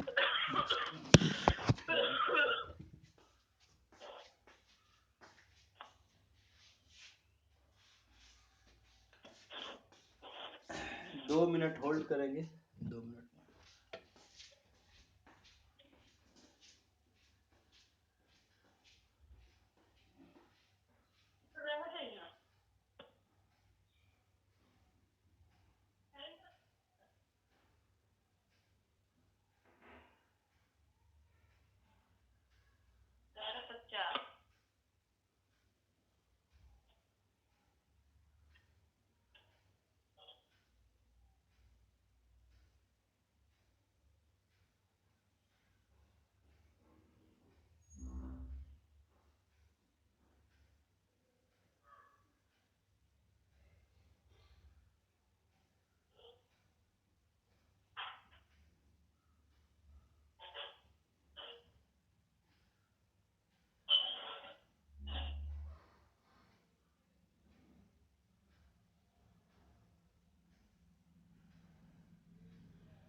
हाँ, तो नेक्स्ट है हमारा इसमें सरदारी विद्रोह, सरदारी आंदोलन, सरदारी मूवमेंट। इसमें देखिए कि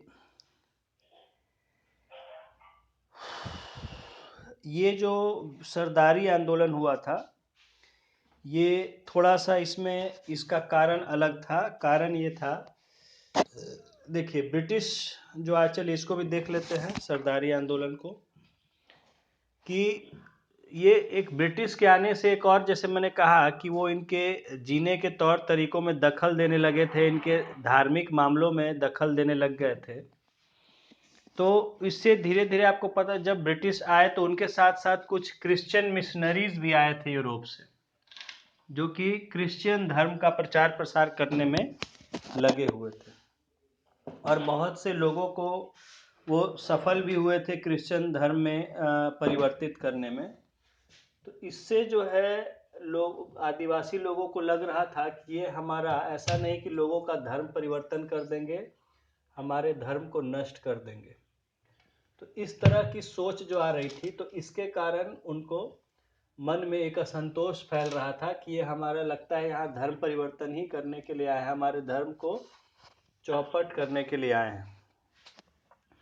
तो ये क्रिश्चियन धर्म का प्रचार प्रसार के खिलाफ भी धीरे धीरे लोगों के मन में विद्रोह की भावना आने लग गई थी कि ये जो है क्रिश्चियन धर्म फैलाने के लिए आए हैं और हमारा धर्म को चौपट कर देंगे।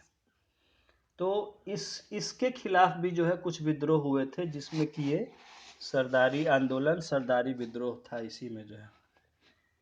तो देखिए, acceptance of Christianity by many of tribals in this region after 1850 had made the issue of land ownership still verse.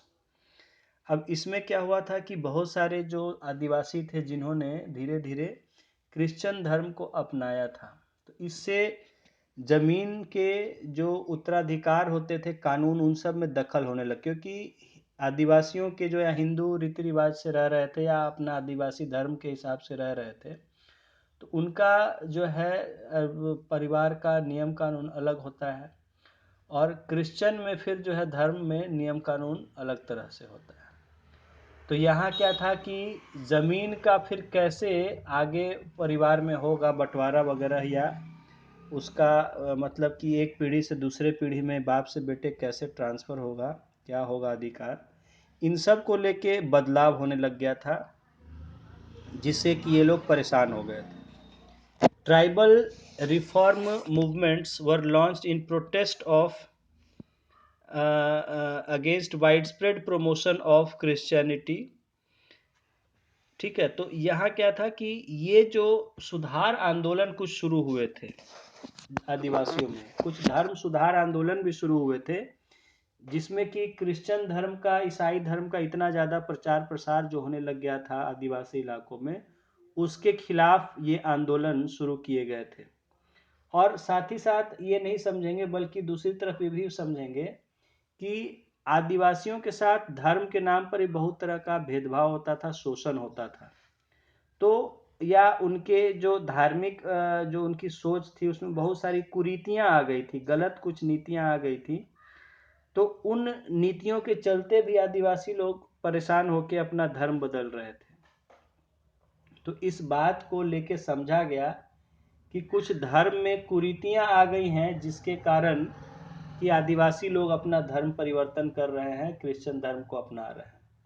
तो उसको हमें रोकना है, तो अगर अपने धर्म में सुधार करना होगा तभी हम उसको रोक सकते हैं। तो इसके भी, इस सोच के साथ भी कि धर्म में सुधार किया जाए, तो आदिवासी आंदोलन, कई सारे धार्मिक सुधार आंदोलन शुरू हुए थे, जिसमें कि एक था सरदारी आंदोलन। तो ये सरदारी आंदोलन शुरू हुआ और लंबे समय तक चला। लगभग ये जो है आपके शुरू हुआ था 1859 ईस्वी से और 1881 ईस्वी तक चला, यानी कि लगभग 20 साल ये जो है चला। This has been mentioned by Sharad Chandra Roy in his book the Mundas and their country. तो ये शरद चंद्र रॉय एक इतिहासकार हैं, जिन्होंने एक इतिहास की किताब लिखी है मुंडा और उनके देश पर, उनके क्षेत्र पर। तो उसमें जो है इन्होंने लिखा है इस विद्रोह के बारे में। In fact, this was a struggle for land. The primary aim of this movement was to oust the zamindars, stop the system of forced labor and protest against restriction imposed on lands. तो हालांकि ये मतलब धार्मिक कारणों से शुरू हुआ था आंदोलन, लेकिन मुख्यतः इसका फोकस था ज़मीन की रक्षा करने पर, कि अपने ज़मीन को हम कैसे बचा सकें किसी के द्वारा हड़पे जाने से, चाहे वो ज़मींदार हड़प रहा है या कोई और हड़प रहा है। और दूसरी तरफ जो हमसे बेगार करवाया जाता है, बिना पैसे का काम कराया जाता है, उसको रोकने के लिए जो है, तो ये जो है मुख्यतः आंदोलन था। तो इतना ही बस सरदारी आंदोलन के बारे में जानेंगे। उसके बाद है अगला खरवार आंदोलन या खरवार विद्रोह। खरवार, तो खरवार भी एक आदिवासी जनजाति होते हैं, खरवार। तो इनके द्वारा जो विद्रोह किया गया था उसको हम खरवार आंदोलन, खरवार मूवमेंट कहते हैं। The Kharwar movement launched by Bhagirath Manjhi was primarily aimed towards re-establishing the ancient values and traditions of tribals. तो कहा जा रहा है कि ये जो खरवार आंदोलन था, इसका नेता कौन थे? भागीरथ मांझी नाम था। ठीक है, और ये जो है आपका, इसका जो फोकस था, इसका जो मतलब एम था, इसका जो सोच थी इस आंदोलन के पीछे, कि फिर से जो हमारी पुरानी जो रीति रिवाज थे उनको लोगों में स्थापित करना। ठीक है, तो देखिए अब जो हो रहा है ये सामाजिक, ये सुधार आंदोलन थे। जो सामाजिक रीति रिवाज में दखल हो रहा था, नए तरह के रीति रिवाज लोग अपना रहे थे, क्रिश्चियन धर्म का फैलाव हो रहा था, तो पुराने आदिवासी धर्म, आदिवासी रीति रिवाज को लोग भूल रहे थे, उसके खिलाफ ये आंदोलन था। तो इसमें इसका जो मकसद था इस आंदोलन का, वो था कि जो नए तरह के तौर तरीके आ रहे हैं उसको छोड़ के हम अपने पुराने तौर तरीकों पर लौटें, पुराने रीति रिवाज फिर से लाएं, ये उसके लिए था। Additionally, they also promoted reforms in land related issues and sanctity in social rituals. तो ये जो है एक रीति रिवाज के अलावा ये उसके साथ साथ जमीन जायदाद से संबंधित जो मामलों में हो रहे थे उसमें भी सुधार चाहते थे, और सामाजिक जो इनके रीति रिवाज थे उसमें ये चाहते थे कि उसकी जो उसकी परंपरा जो है बनी रहे। इसलिए जैसे कि शराब वराब पीने के खिलाफ ये करते थे कि नहीं, शराब नहीं पीना चाहिए। आदिवासी लोग अगर शराब पीते थे तो उनको जो है उस पर ये विद्रोह आंदोलन कर रहे थे। ठीक है, तो इतना ही इसमें जानेंगे कि खरवार मूवमेंट जो है इसका लीडर कौन थे, भागीरथ मान जी, और ये क्या था, सामाजिक सुधार पर था और धर्म परिवर्तन सामाजिक आंदोलन था। इसके बाद आता है हमारा बिरसा मुंडा का जो आंदोलन हुआ था, मुंडा विद्रोह या मुंडा मूवमेंट, जो कि बिरसा मुंडा के द्वारा किया गया था। अब इसके बारे में पूछेंगे, जो सबसे ही महत्वपूर्ण है बिरसा मुंडा आंदोलन और बिरसा मुंडा के बारे में। शेर को यहीं तक रहने दीजिए सर। चलिए ठीक है, आज यहीं तक रहने देते हैं, काफ़ी सारा हो गया है, उसको रिवाइज कर लीजिएगा। जो ये लाइन, तो बहुत ज्यादा पढ़ना पड़ेगा। हाँ हाँ, और जो नोट्स है उसको नोट कर लीजिएगा। इम्पोर्टेंट लाइंस जो है हम ऐसे मार्क कर दिए हैं, जिनको नहीं मिला है उनको हम करके भेज देंगे, तो आप इसमें नोट्स अपना बना लेंगे, रिवाइज कर लेंगे। और हाँ, मैंने कहा था कि क्वेश्चन बैंक जो है अगर हो सके तो उससे क्वेश्चंस कुछ होगा हमारे पास, हम भेज देंगे।